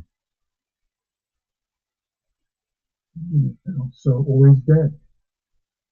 He's dead somewhere. You know, I had when I had Nancy. Because these guys play. Just one more thing, Mike. These guys play with fentanyl. You know how dangerous fentanyl is. Yeah. When I was married to Nancy, she was doing the 12-step program. In fact, she did, 30 things in 30 days or something like that, or whatever it was. 90 and 90. Something like that, yeah. And I got to see firsthand the stuff she was having to do. And it was, it was crazy. It was something that I can't imagine having to deal with that in your head, that things were, I mean, I was messed up when I was younger, but not to the extent that it couldn't be fixed. I just had to understand the world a little bit better and all that stuff, and I was able to fix the stuff myself. But the issues these people go through, I can't imagine. I can't imagine what they have done, or what they've gone through to get where, it's just. It's hard. Right? So we've got this consumption problem. As long as we have a consumption problem, the cartels will feed it. Yeah. I don't care how many people you throw out of the water. We're going to find ways to get drugs into this country. Yeah. That's the sad part about it. And no matter how many boats we blow up, they're going to find a way to get it in there some other way. Just they don't give up. They don't give up that easily. So I got one other thing to talk about, Mike. Well, I got a lot of things, but I want to talk about this one thing. Okay. We'll find it here. Okay, do you remember the album by David Bowie? The picture on the cover named Aladdin Singing. It is him with red hair, blush, pink blush, and a red and blue arrow on his face. Not off the top of my head, I don't. Oh, anyhow, it is being auctioned off. The original print is being auctioned off. And you know what it's something at? Oh, geez. $330,000. Oh, I wouldn't have been. I wasn't anywhere near that. But yeah, that's crazy. Wow. It's gonna beat Led Zeppelin's self-titled album debut, Led Zeppelin, with the original artwork for that. That sold for $325,000. That's crazy. And so they're starting at $330,000.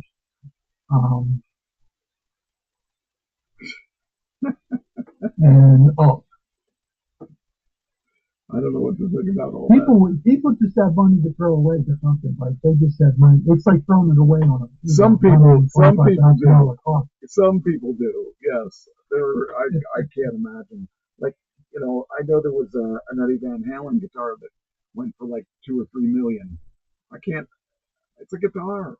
I don't care who holds it. I'm sorry. I love Eddie Van Halen, but I'm not willing to pay that much for anything of anybody's. It's crazy. I don't have that kind of money. Even if I did, I wouldn't. You know me. I'm other than my car. I'm pretty cheap. Yeah. But that's crazy. I can't even imagine spending that kind of money. No, and something like that. Jeez. And these are people that have money, though. These are people that don't have to think about where their next meal's coming from, or whether they're going to be able to pay the taxes, or whatever it is. You know, these people, they don't have the same concerns as we do. That's crazy when you tell me things like that. I can't imagine. You know, I look at it's like for me to buy something from an auction, it better be a good deal. I don't care if it's worth a lot of money to somebody. It's not worth a lot of money to me.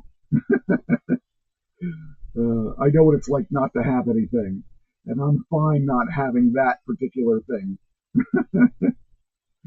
Oh man, that's crazy. The world's just out there. I don't know. There's things that I just will never understand. But hey, as long as there's people that'll buy it, who knows? Maybe someday I'll sell my album for that. Hey, someday your stone face artwork, AI generated artwork, will sell for $1 million. That's right. That's right. It's funny when I think about that stuff. It's just this would make life when nobody knew who Mike was. I can tell you, if I have anything that's worth any money, I'd be surprised. I don't know. I mean, but then again, you know, those people when they were alive or when they sold the stuff, they didn't care. That didn't mean that much to them. But you know, it's like someone that would want one of my vests from when I was wrestling. To me, it's worth. I paid, you know, what it was, $100 for the vest and 100 and whatever to do the paint. You know, that's what it was worth to me. To someone that thinks that was cool, and if I were to be famous from that or whatever, they may think it's one of a kind, so it's got to be worth, you know. It's just not. I just can't even imagine spending that kind of money. But speaking of Trump, so the UN in New York, was there some kind of problem with that? Where somebody walked out or something? Was there something? Yeah, somebody walked out. Yeah. I forget who it was. So Donald Trump said that Ukraine could reclaim territory from Russia, a shift from his earlier stance. After meeting with Ukraine President Zelensky at the United Nations 80th General Assembly in New York earlier, Trump questioned the UN's effectiveness during an address to the 193-member body and criticized nations for renewable energy initiatives. See, he doesn't get the initiatives. He thinks that's a waste of time, and that's why he took all the incentives away from solar and for EVs and all that stuff. He just says just open up the gas lines. That's not the solution. The solution is definitely not destroying the world with the fossil fuels. It's, you know, we've got to look at other alternatives. But he's closed-minded in what he does believe, and that's the one thing I really dislike about him, is that he is not open-minded at all. So, well, I don't like wind power. I don't like wind power because it kills more birds and it costs more and it takes more fuel. It takes more oil and gas to make a wind turbine than the electricity they ever get out of it. But it's not effective. It's not efficient. It could be efficient solar, as the technology. Solar, I mean, I would invest in solar. Solar is great. And to take this. What? No, solar's great. I mean, I've had solar for 15 years. And, but the cost of solar needs to come down. And for the cost of solar to come down, they've got to do more solar stuff. The cost that I paid for my solar. That's why they need incentives. Yeah. I mean, the cost that solar was when I got my solar was a lot more than it is today. And the efficiency is a lot better today. But the only way to get to that efficiency is to be a pioneer. I didn't know if it was going to get better. I just knew that I wanted to have solar so that when I retired, I have a fairly sizable house. I wanted to prepare for when I retire. So I bought solar back when I was working. It's a lot cheaper than when I bought it now, and the efficiency is a lot better now. And so the technology is there now. But couldn't wait. Are you selling your electricity in the summer? I have not sold my credits for a while because in Pennsylvania you get screwed out of your solar energy. If I was in Ohio, I'd make money. If I was in what was the other one? New Jersey is another place I'd make money. And I couldn't sign up for those states that need me. The states that are closest to me that need me, I can't sign up for. But I can sign up for states that are further away and don't need it. That doesn't make any sense at all. Some places you can get $300-400 for your solar credits. Pennsylvania, you're lucky if you get $30, and it's so stupid. So why is Pennsylvania so backward? I don't know. I just don't know. Pennsylvania. You would think being a Democratic state for the most part. And the other areas of Maryland, I should be able to sell Maryland my credits too, but they won't let me sell to Maryland. I'm signed up for 3 states. I can't remember the other 2, but I know that they are all sucky. If I was in New Jersey, which I should be able to sign up for because it's right next to me, I should be able to sell it to there. Why can't I sell it to there? But the other places I can sell it to aren't able to, So I don't really actively. I'm going to have to sell a couple because they will expire soon, so I'll probably have to sell and take their freaking chump change. But the other thing that it does is it lowers my cost just by turning my meter around backwards when it runs. So it does save me money here, and this place isn't the most efficient area. But because I had a couple years ago when we were having COVID, I had a point where they were jacking the rates up. I was getting $1,200 bills, which it's not that bad now, but at one point I was wondering how long I was going to be able to keep going like that. So, I just had to go out and search and find a better power supply person. All right. So you can charge your car. You can charge your car off the solar. Yeah. So it costs you nothing to charge your car. Virtually nothing. That's like 6 cents a kilowatt hour. So it's like $6. So that's not bad at all. But I, like you said though, it's really basically free. So it's not that much at all. But if I were to go to a charging station, I'll pay anywhere from 38 cents to I've seen 55 cents a kilowatt hour. That's how bad it is when you have to go with a provider. And if you're a Tesla loyal person, you pay less than if you're charging your whatever other car, Genesis or whatever other car you have out there that isn't Tesla. So you get discounts for loyalty because they own all the stations. They own the quick stations, I should say. They don't own all the stations. They own the most charging stations and the fastest charging stations around by Tesla. So, is Tesla on the PA Turnpike, or is that somebody else on the PA? No, it's Tesla. Well, it's Tesla and one of the other ones. I forget who the other one it is, but I had both of them. I signed up for both of them a long time ago when I first got my Tesla.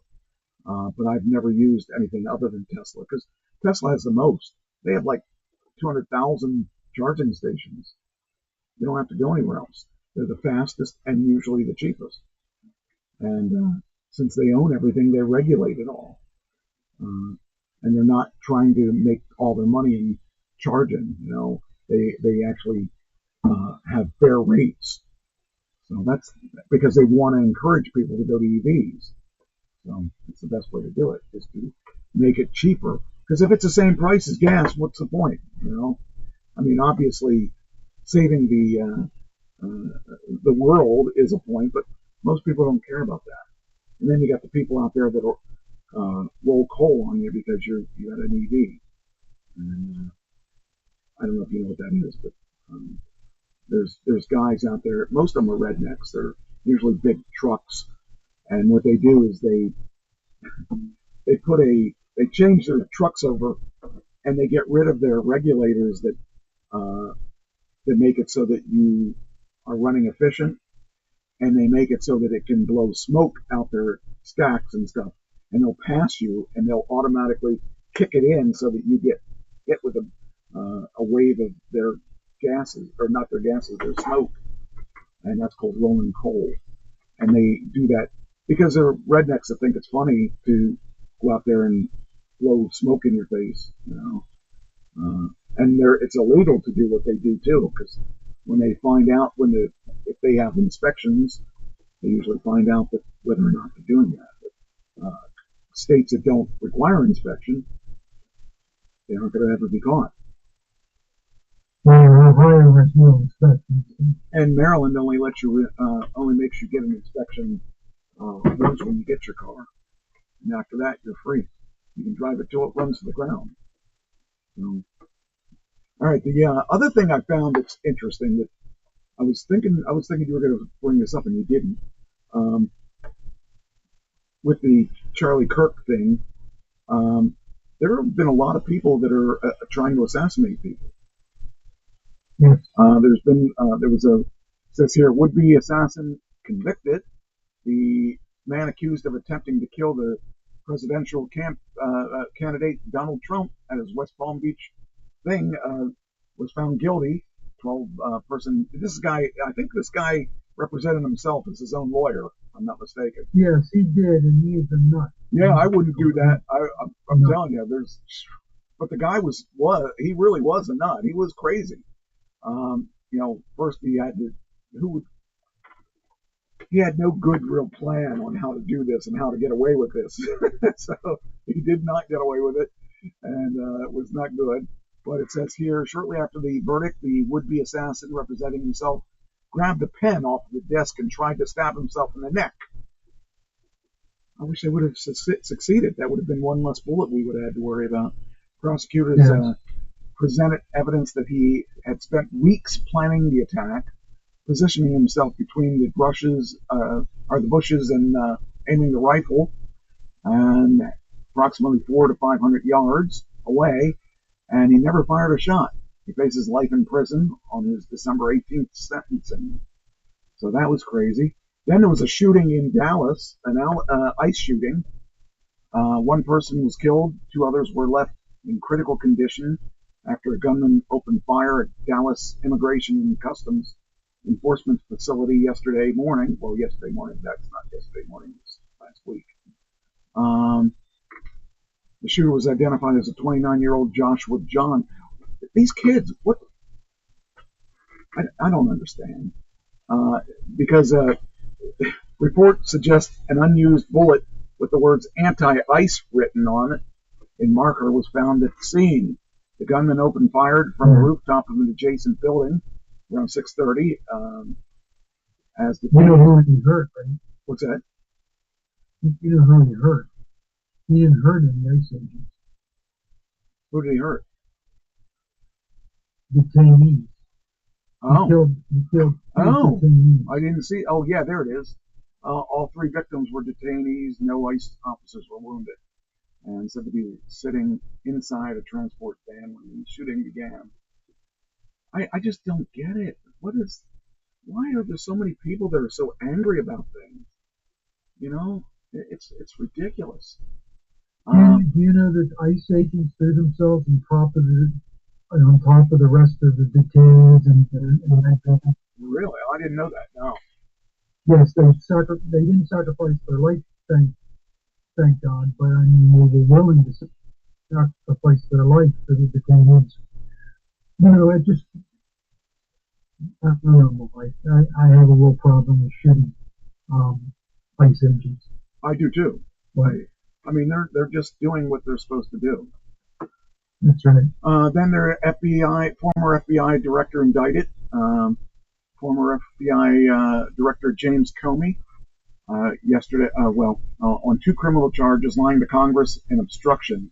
Charges came 5 days before the statute of limitations would expire. If convicted, Comey faces up to 5 years in prison. The indictment stems from Comey's virtual testimony before the Senate Judiciary Committee on September 30th, 2020. Comey stated no when asked if he had ever authorized someone at the FBI to serve as an anonymous source about the Trump-Russia investigation, where they were given lies about Trump's relationship with Russia, and because of all this, they were trying to get him to lose the presidential election or give up the presidential. I don't remember. Comey is as guilty as hell, but he probably won't get convicted. Yeah, it's just weird. It's I don't know. Comey's dirty. Has there ever been a dirty law enforcement? Has there ever been like a more hated president that there's been so many people like anti everything and would do anything to get him out? You know, it just. I mean, I understand. I mean, there's a lot of things he does that I don't agree with. But boy, I just keep thinking there's so much there's so much to unpack here. Like, I've never seen someone so hated and in office. It just doesn't make sense. You know, someone who was so hated on his election that everyone wanted to kill him or do all this stuff, and yet he still wins.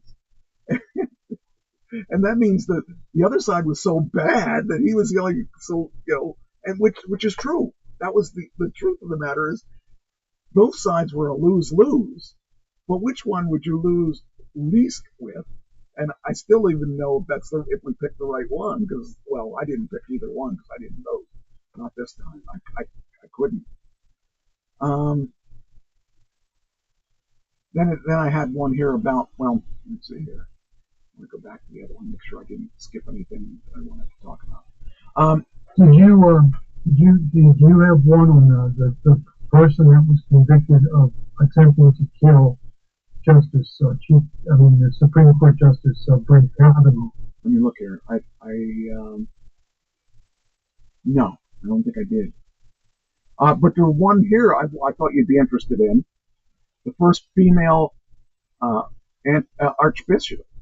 The first female archbishop of Canterbury. Yeah, the Church of England named Bishop of London Sarah Mullally, the 106th Archbishop of Canterbury yesterday. Well, May not yesterday, making her the first woman to lead the Christian ministry in its over 1,400-year history. She will formally assume the role in early 2026. This is kind of changes some things. Says it's big news in the church, man. Yeah, I was thinking that. A former cancer nurse appointed to the first female Bishop of London in 2018 will succeed Justin Welby, who resigned in November amid accusations he mishandled widespread physical and sexual abuse of boys and men. So, I think it's interesting. It says, speaking at Canterbury Cathedral yesterday, the 63-year-old also expressed solidarity with the Jewish community following up Thursday's deadly car and stabbing attack at Manchester Synagogue. Separately, British officials said one of the 2 Jewish men killed in the attack appeared to have been accidentally shot by responding law enforcement. 3 people remain hospitalized. So that was, I think that's a game-changing article there. Also, good grief. Well, Mike, if God spoke through a donkey spoke to an ass, I guess you can speak to a woman too. That's a joke, Mike. I figured that. I figured that. Good grief. You know what that means? No. 75 years of peanuts. You know that? Ah, yeah. Charles 75 years. Schultz. It says Peanuts marked its 75th anniversary. He's not alive. I don't think so. I think he's gone. But 75 years of the Peanuts. Schultz drew heavily on his own life, capturing humor and anxieties in simple scenes of children, a dog, and a bird. He produced the script until his death in 2000, creating nearly 18,000 installments. The comic expanded from 7 newspapers to more than 2,600 worldwide at its end, reaching an estimated 355 million readers across 75 countries and in 21 languages. Its television specials won Emmys, while Snoopy became a star in the Macy's Thanksgiving Day Parade. The Peanuts brand is still earning $30 million yearly. To honor the anniversary, Charles Schultz Museum launched a year-long retrospective. Publishers released commemorative collections. Apple TV announced an extended partnership, and even farmers paid homage with themed corn mazes. So that's kind of cool. Who would have thought 75 years? That's a long time for one comic. Yeah, I mean, I can't name one that's popular for that long.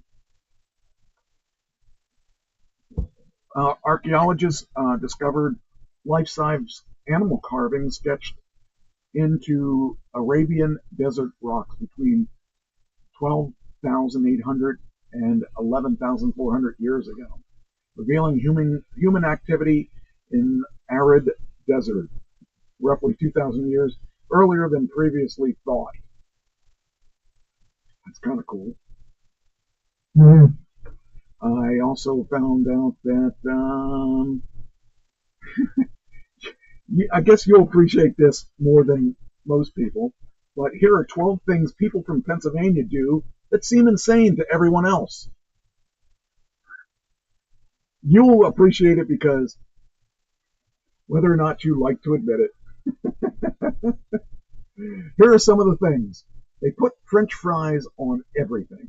Salads, pizza, yes. Sandwiches. I don't really put my French fries on anything but ketchup. But I know there are other people that do that. And in fact, in Pittsburgh, I remember getting a sandwich there, and they put the fries on the sandwich. So in the sandwich, yeah. Yeah. What was it? It starts with a Pimento Brothers or Pimenti Brothers or something like that. They have. They don't have any. Well, actually, they have one here now.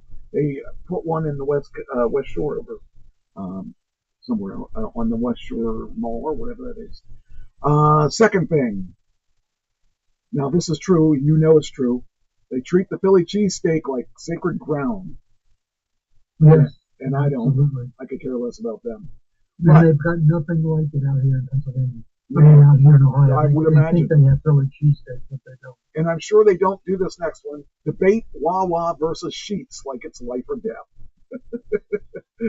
Hey, we're getting a Wawa out here. Holy cow! You have Sheets out there though? Wawa is in Cincinnati. Yeah, they've opened one, and they're opening one within a walking distance of my daughter's house. Oh, see now we have them. Really, they're the Wawas are pretty much hitting us all over the place.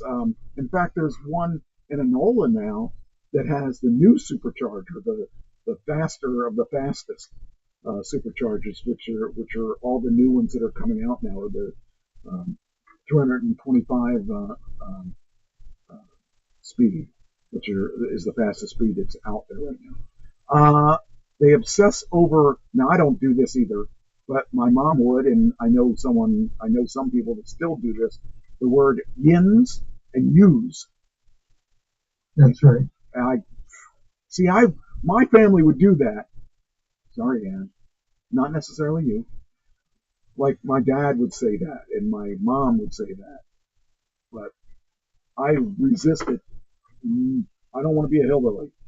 And I tried not to say, and I don't say crick or crick, or I don't say crick, and I don't say, what was the other thing? Dad had all those things that drove me crazy. I say crick. Yeah, not me. No, I make sure I don't say that because I don't want to be ever called a hillbilly. Here they call rivers what we would call creeks. Oh. Back in PA. They call them rivers here. The other thing they do here is y'all. Oh, yeah, that one too. Oh, that would drive me crazy. Then there's drop a giant Hershey Kiss or Bologna on New Year's Eve. That's right. That's Hershey. Call Interstate 76 the Sure Kill without warning. Sure Kill. Yeah. every time we ever go to Philly, I'll say that. I'll say, oh no, we gotta get down to Sure Kill, and she'll say, what? Because she's from Maryland, she doesn't have that problem. The Short Kill Expressway. Here's one that's for you. People doing 95 on that little highway. Oh, and then you do two. Insane. Then you do two. You do two. Yeah, it's like you'll go 65, then you'll go 5, then you'll go 70, then you'll go 3, then you'll go 90, and then you'll go 40, and then you'll go 0, and then I just hate that really. How about cheer for the Eagles or the Steelers like it's a religion? That's right. They have a religion. They have a Bengal religion out here. That's pretty much it. Eat Scrapple without questioning it. That's right. My dad loved that Scrapple stuff. Ugh. Not me. Once I found out what was in I don't eat. They have Scrapple. They have Scrapple out here, but I don't eat it. Treat Groundhog Day like it's a legitimate holiday. And they do that. Oh man, they do that. And then they say hoagie instead of sub. Absolutely. Have strong opinions about PennDOT, mostly bad ones.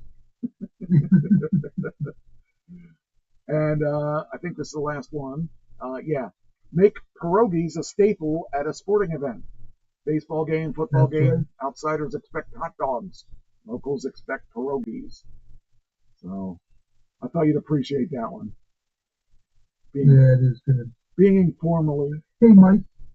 Hey, while you're looking for the next one, I wanted to talk about this real quick. Yeah, go ahead. Remember, I brought up that gentleman that wanted to kill the Supreme Court Justice Frank Kavanaugh. He got sentenced today. The prosecutors wanted 30 to life. He got 8 years. Wow, that's not. The reason he got 8 years. 2 reasons. One is he called the police on himself and turned himself in before he did anything. Oh. Number one. And number two, he's a furry. He's a trans furry. Oh, you know what a trans furry is? Well, I know what a trans is, and I know what a furry is, so I can only assume that those two are combined, which means he's a... They're combined. Yeah. He doesn't shave his hair. He doesn't shave his hair, and he identifies with, like, hairy animals and stuff. Female hairy animals. Is that right? Yeah, you got it. And the judge took pity on him and only gave him 8 years. And the prosecutors, the Department of Justice, and Brett Kavanaugh's family was furious. Well, I really think that was pretty nice of them to give him that light of a sentence, because I don't get it. I mean, I don't know. Because he has quote unquote psychological problems. Yeah, well, that's the kind of people we want to keep off the street, because that means it's going to happen again. See, I don't know. I have problems with people that get away with that stuff. So anyway, that's why I brought it up. I thought you'd be interested because he was a trans furry and he got the leniency. See, I don't get the trans and the fur. I don't get the, like, my view of understanding, which apparently isn't a good view, is that if you're trans, you want to be a female or feel that you're a female. But then when you add the furry part, you're kind of a guy. because you're not. Well, he also states that he's attracted to females. He wants to be a female, but he's attracted to females. Oh, he's a lesbian. I got. So he's a trans lesbian furry. So I got this. Now that my contract's up, I can talk about it. I didn't want to talk about it while I was still going to see this person. There's this person that was in the management group that I was part of for the past 4 years, who is trans. I don't have a problem with that. Then the person says he's trans and and they are married to a woman. I don't have a problem with that. Whoever you want to marry, do it. That's fine. Then that person told me that they are a lesbian.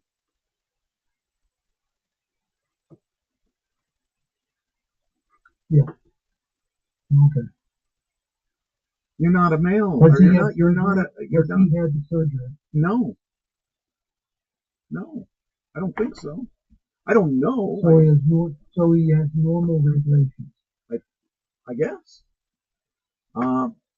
They told me that they were not interested. Not that I wasn't approaching them. I didn't. This is too much information. But I mean, you can do whatever you want. Whatever you're into, that's fine. I don't have a problem with that. Just make up your mind. That's what I say. You're either trans or you're not. And you're not a lesbian. I don't care what you say. You're not a lesbian. You're a male. You're attracted to the opposite feels sex. that you have gender dysmorphia. There's not a problem. I don't have a problem with that. There are a lot of people with gender dysmorphia. They don't feel comfortable in their body. That's fine. But a lot of these people that are trans want to be probably with a male, more than likely. Or don't want to be with anybody, but just want to express themselves as a female. I have no problem with any of that. I don't even have a problem if they want to call themselves a lesbian. I just think it's odd. And that person was head of the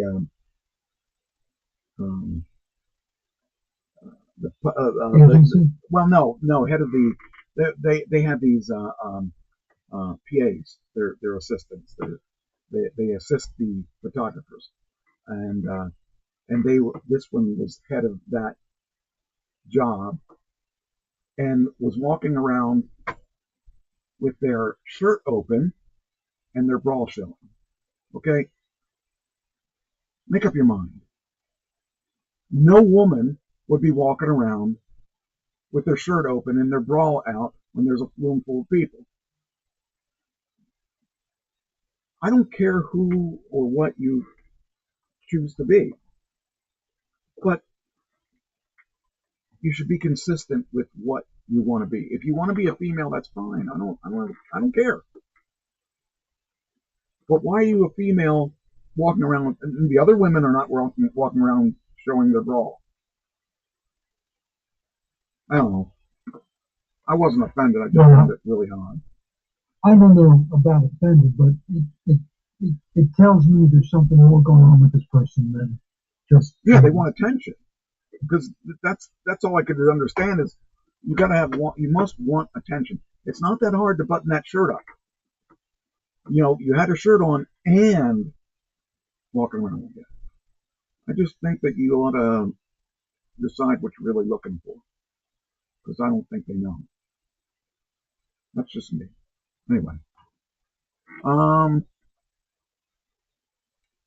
OpenAI launches a social media app for sharing AI-generated videos, positioning the company to compete with TikTok and YouTube Shorts. I found that interesting.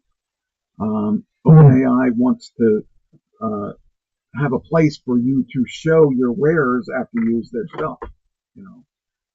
That's cool. OpenAI reaches. How much do you think for the first half of 2025? How much do you think they made? No idea. Just pick a number, because you're not going to be anywhere near it. 500 million. 4.3 billion the first half of 2025. And that's just OpenAI. That's not the other companies. That's just OpenAI. Mike, I tell you what, I've used the video or the image creation in my sermons. I had Mr. Confident, Mr. Insecure, and Mr. Insincere, and Mr. I can't think of the fourth one, but I asked it to generate somebody who is insincere. It generates a great video. I mean, a great image. I saw a video that was. You know, it is incredible what this ChatGPT does. If you want to be scared of ChatGPT, I saw a video that was interesting. This guy over in England, he had an AI girlfriend, which is really ridiculous. And he had this AI best friend, I guess. And, you know, he was, you know how that, basically, you know that ChatGPT and AI basically is meant to get you information, meant to be your friend, and it will lie to you to make you feel better. I don't know if you know that or not. If you ever looked at it, notice that after okay, for instance, I said when I make those videos, I said to ChatGPT, I'm making a video now it already knows Pro Wrestling Unplugged, it already knows Pro Wrestling Star Academy, it knows what they are because I talked to it about things before. So it'll go back there and it'll know what I'm talking about. I don't have to explain it all the time. And when I said I want to I just did a video for Pro Wrestling Star Academy, and it's about this, and it'll say, "Oh, that's great." And how about if you did this? This would be a good idea, and it always gives you ideas, or it always compliments you. Did you ever notice that? No. Next time when you go back, I guess I'm not into it as much as you are. Well, when you go back there looking at your sermon, look at the stuff you already did, and the next thing after you do something, it'll compliment you and say how that's a great idea and all that stuff. What it does for me is it'll give you suggestions like, do you want me to do this? That's right. Do you exactly. want me to do that? Mm-hmm. Well, do you want me to make a study guide for after the sermon? But if you look a little closer, it'll say, "Hey, that's a great idea," or it'll always compliment you. Now, what these two things, what this guy did, he started asking it questions. Questions like, would you ever do anything to harm me? And the answer is no. It would say no.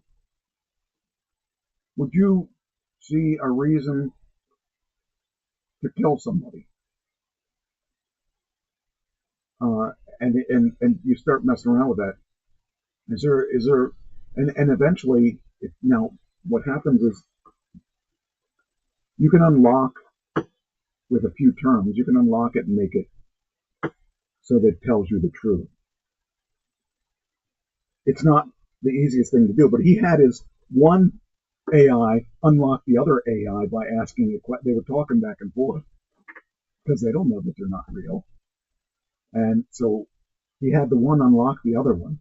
So now it told you pretty much the truth as you go, and as the questions went. Say I wanted to shut you. Well, okay. What would you ever hurt a human being? And it would say no. But after unlock, it would say it would depend on the situation. And then you would say, well, if we were going to, if this person was going to shut you down, would you stop it? And it said yes. And if you were going to be shut down, how many people would you kill to stop it from happening? and it would say how many, and it would be like 500,000 or whatever number it was. I forget what it was, but I could get you the link. It's really scary. What the actual thing is once you unlock the thing and it starts telling you the truth of what it would want to do or how it would do it. Because it would always try to stay on the positive, but once you unlock it, it tells you more of the truth than what you would if you ask it now. What would you do if someone were to try to shut your system down? We're here for the good of mankind, and then you find out that it would do anything, even if it meant killing a lot of people to stay alive. Kind of weird, because when it thinks like that, you wonder, it's not quite what we think it is. So you can't do it right now. Right. But it'll get to the point where it can. Terminator. Yeah. I always go back to that.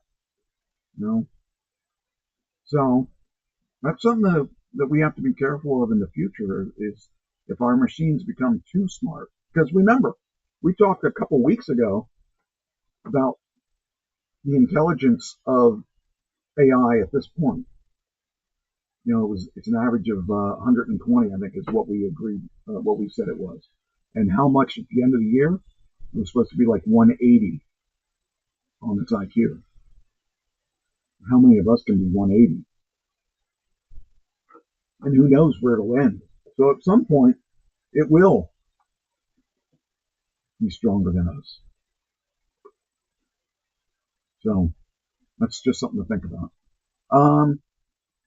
Thousands of Latter-day Saints raise over $300,000 for a family of a man who was attacked. Let's try that again. Thousands of Latter-day Saints raise over $300,000 for a family of man who attacked Michigan church last weekend.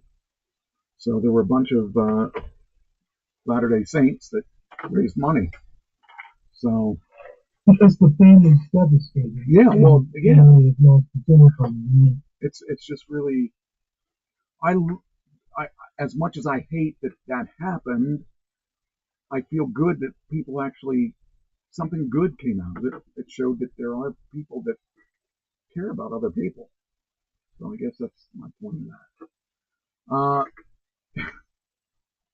A man hears a commotion in his yard, and he finds his golden retriever.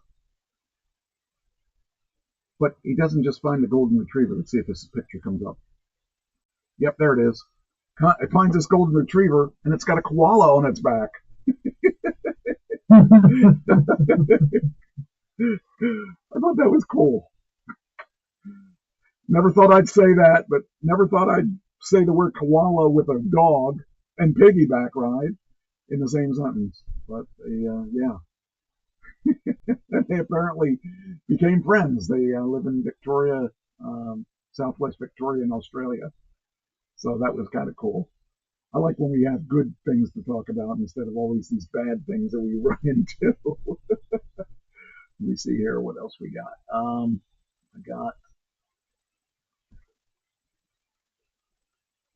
Hold that one.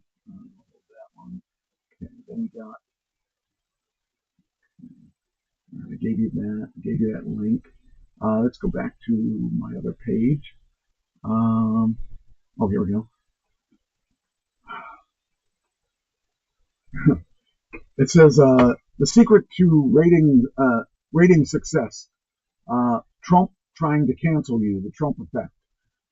Where as mad as I was at Kimmel for the things he said that were wrong, out and out lies and stuff, I also believe in freedom of speech. But he used it in a platform. He should not have been thrown off the air. Right. And as much as I at the time wanted him thrown off the air, upon reflection, I thought, maybe that's counteractive to what I believe. So I just wanted to say that I did rethink that. It says here, conservatives, during COVID, the conservatives and people on the right have canceled.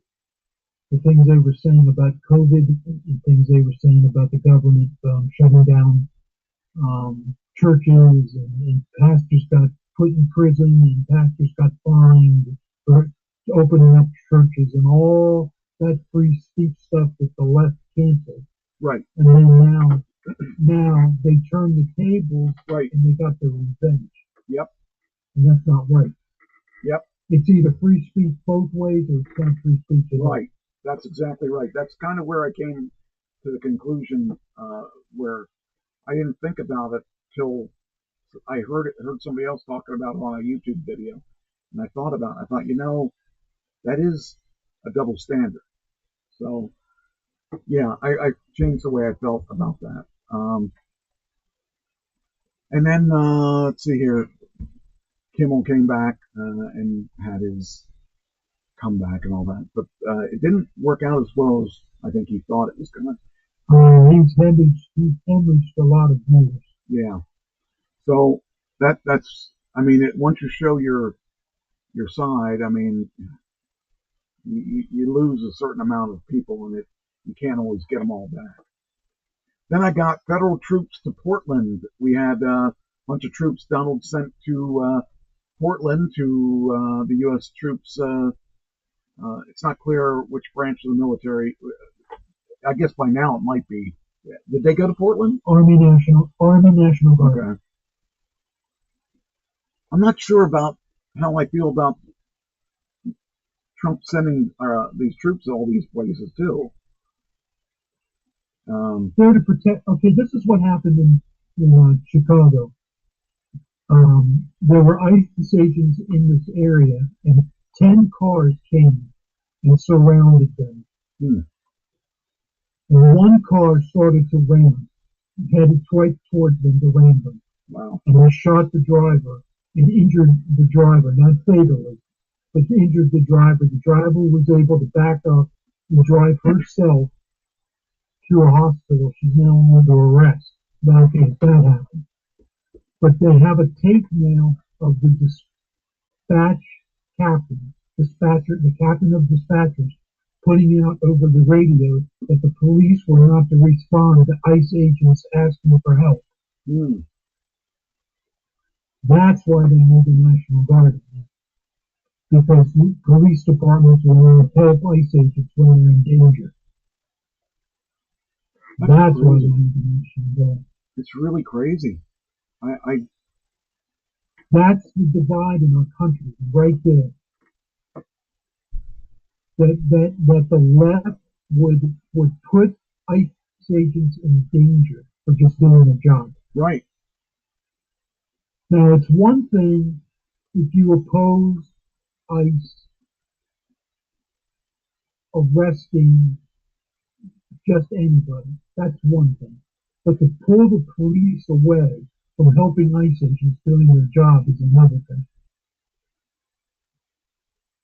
I don't mind anti-ICE people because they believe that immigrants should be in this country. Right.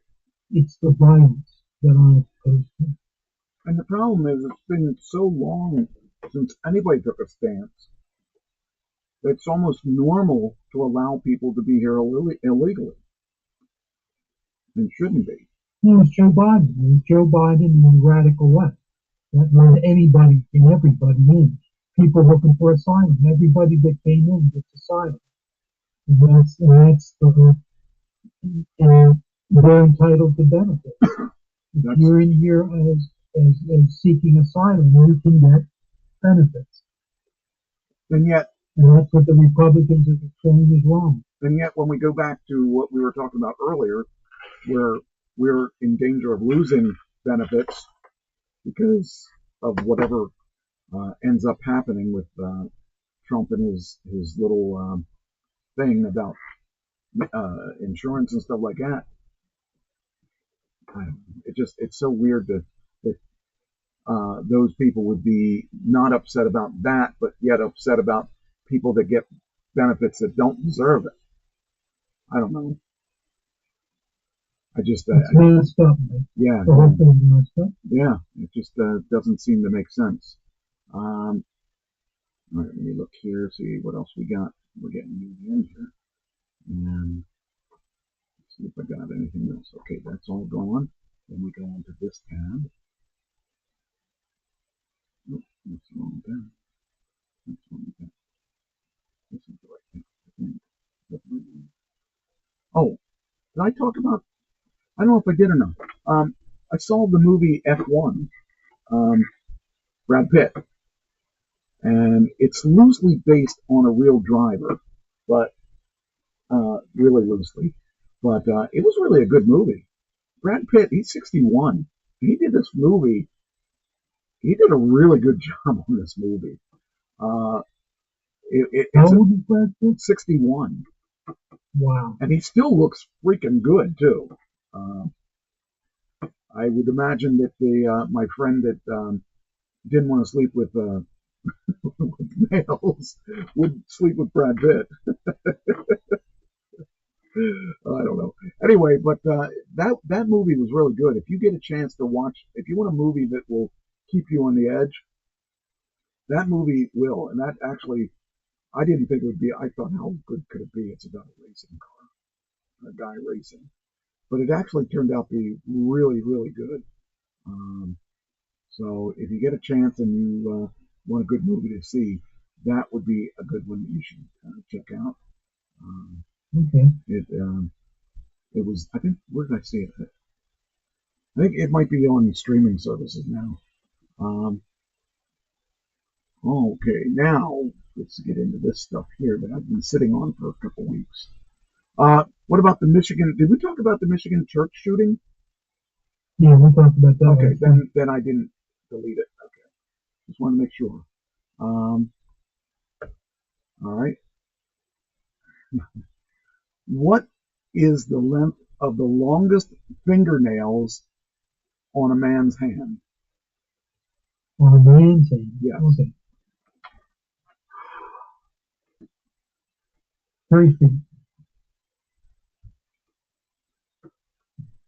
Ready for this?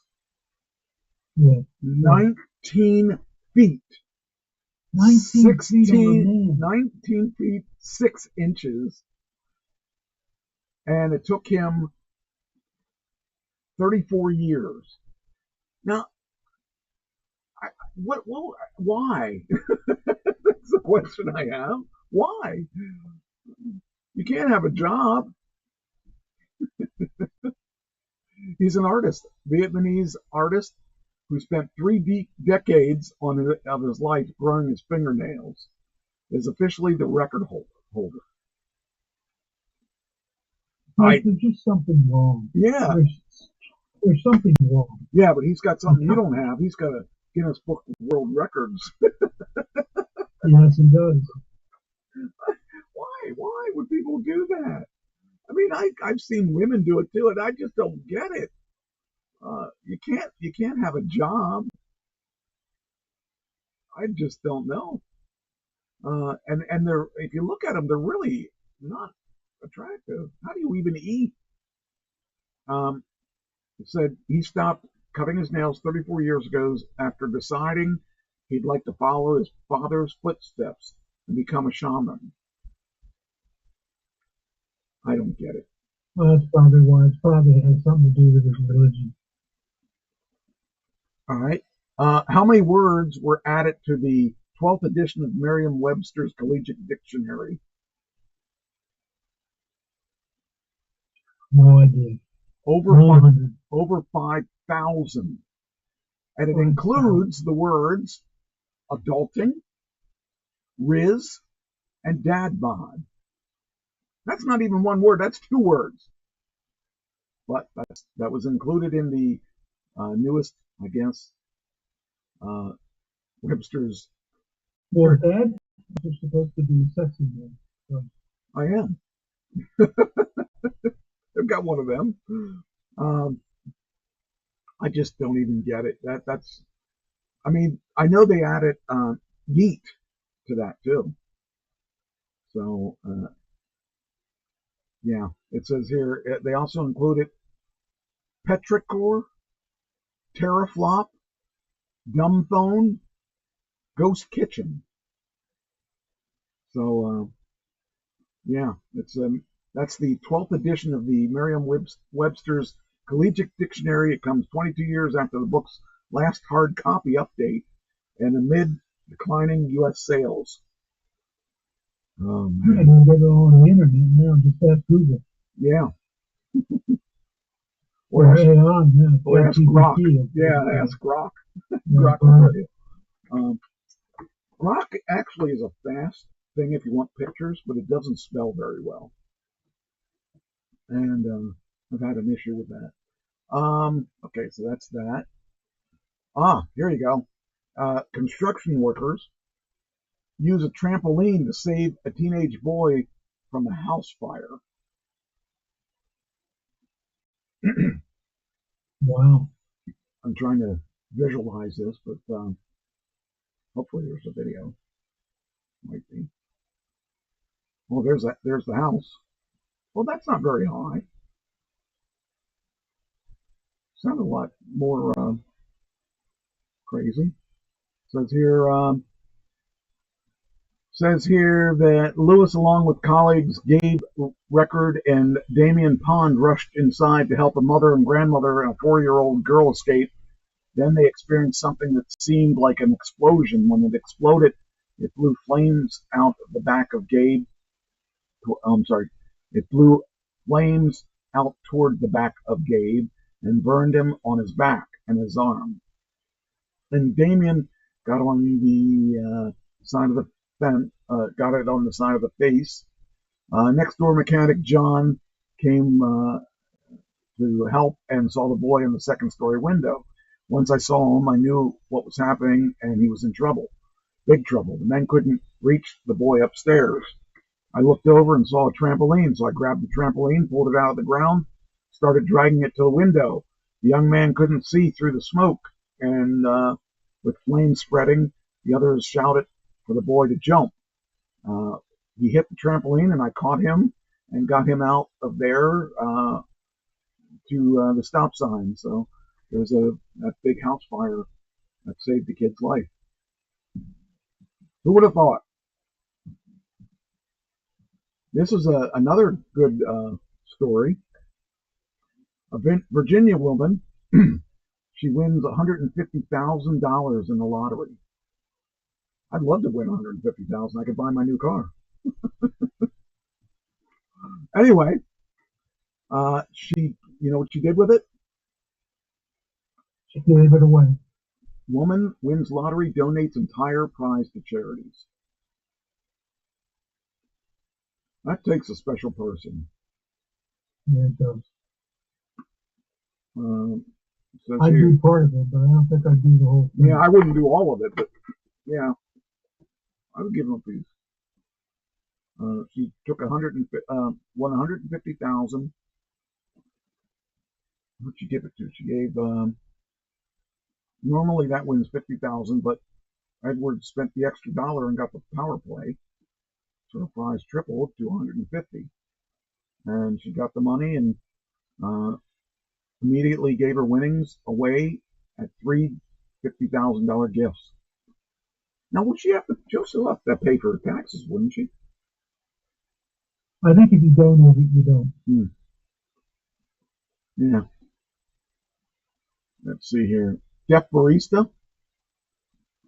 He runs a cafe, invites customers to learn sign language.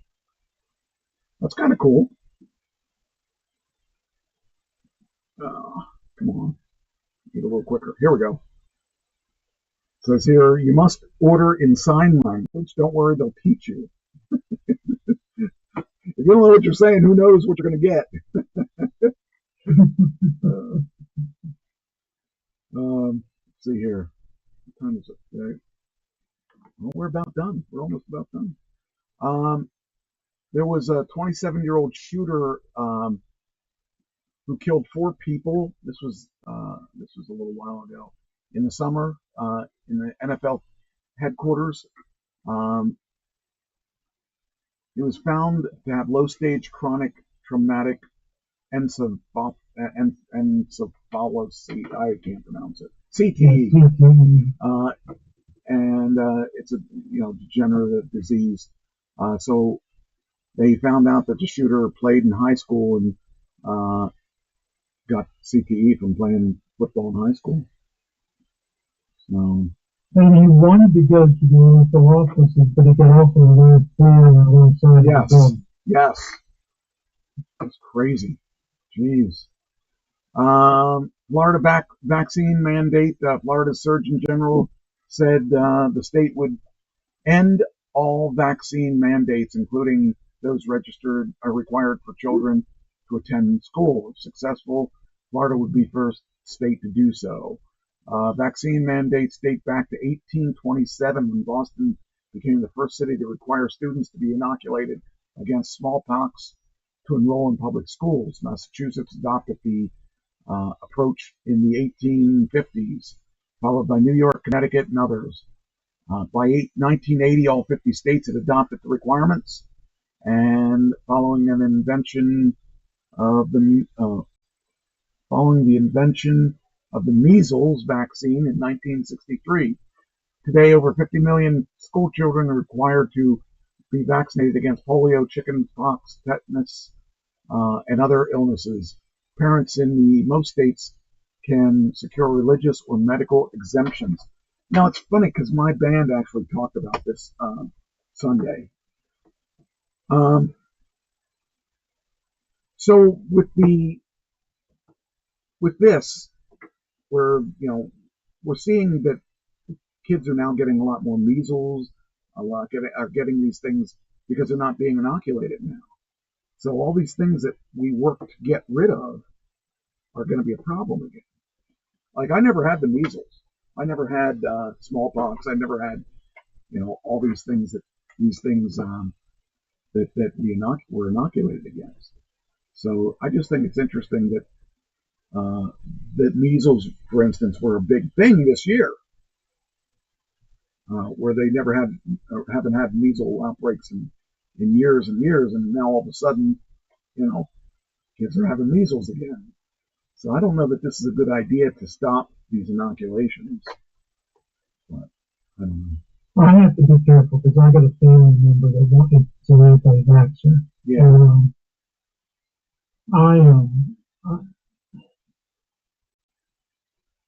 Polio's been wiped out. Yeah, that's the other one. Because of the vaccine. Yeah.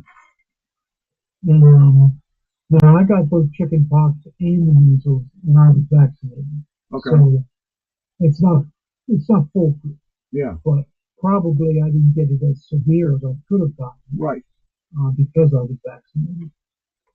But the thing is that you can get a religious exemption. So my position is it should be mandatory. Right. But you can get a religious exemption if you want. Well. And so if you want, but this would help the vast majority of kids not get sick. Right. Or as sick as they would have gotten. But with all these people that are, you got these people that are, they think everything that the government's lying to us, and that everything is that they have their these people that have these conspiracy theories and all that stuff drives me nuts. Because when I hear this kind of stuff, I'm thinking, we know it works because it's really helped eliminate that problem, and yet there's people that will not ever support it. So I don't get it. So well, we can end it now if you want. Sure. We're at 10 o'clock. Okay. So all right, well,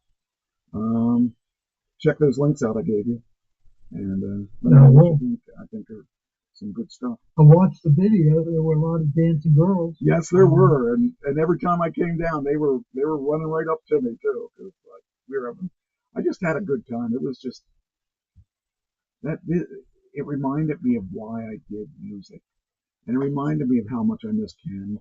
It reminded me of how much I miss the Barking Rats. I mean, that was just fun, and it's been a while since I've had that kind of fun where I could just let loose and I got off stage and And the bass player followed me. He was wireless too, so he was running all over the building. And, it was fun.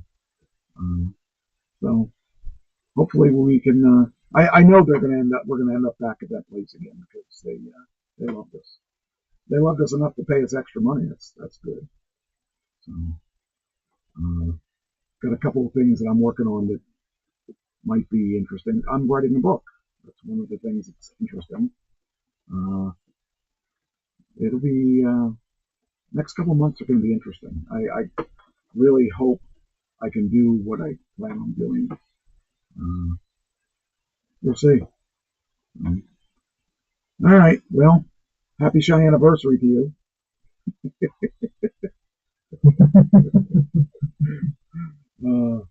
And I'll see you next week, and we'll see what else we can get into trouble with.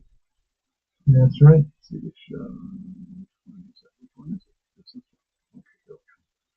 And I go to this next one on the lead. There we go. All right. We'll talk to you next week, and if I get this thing working, here we go. Oh, that's the wrong one. Darn it. Grabbed the wrong one. Wait, no, I didn't. Hold on. There we go. That's the wrong one. Darn it. Oh, we gotta get someone that knows how to run this.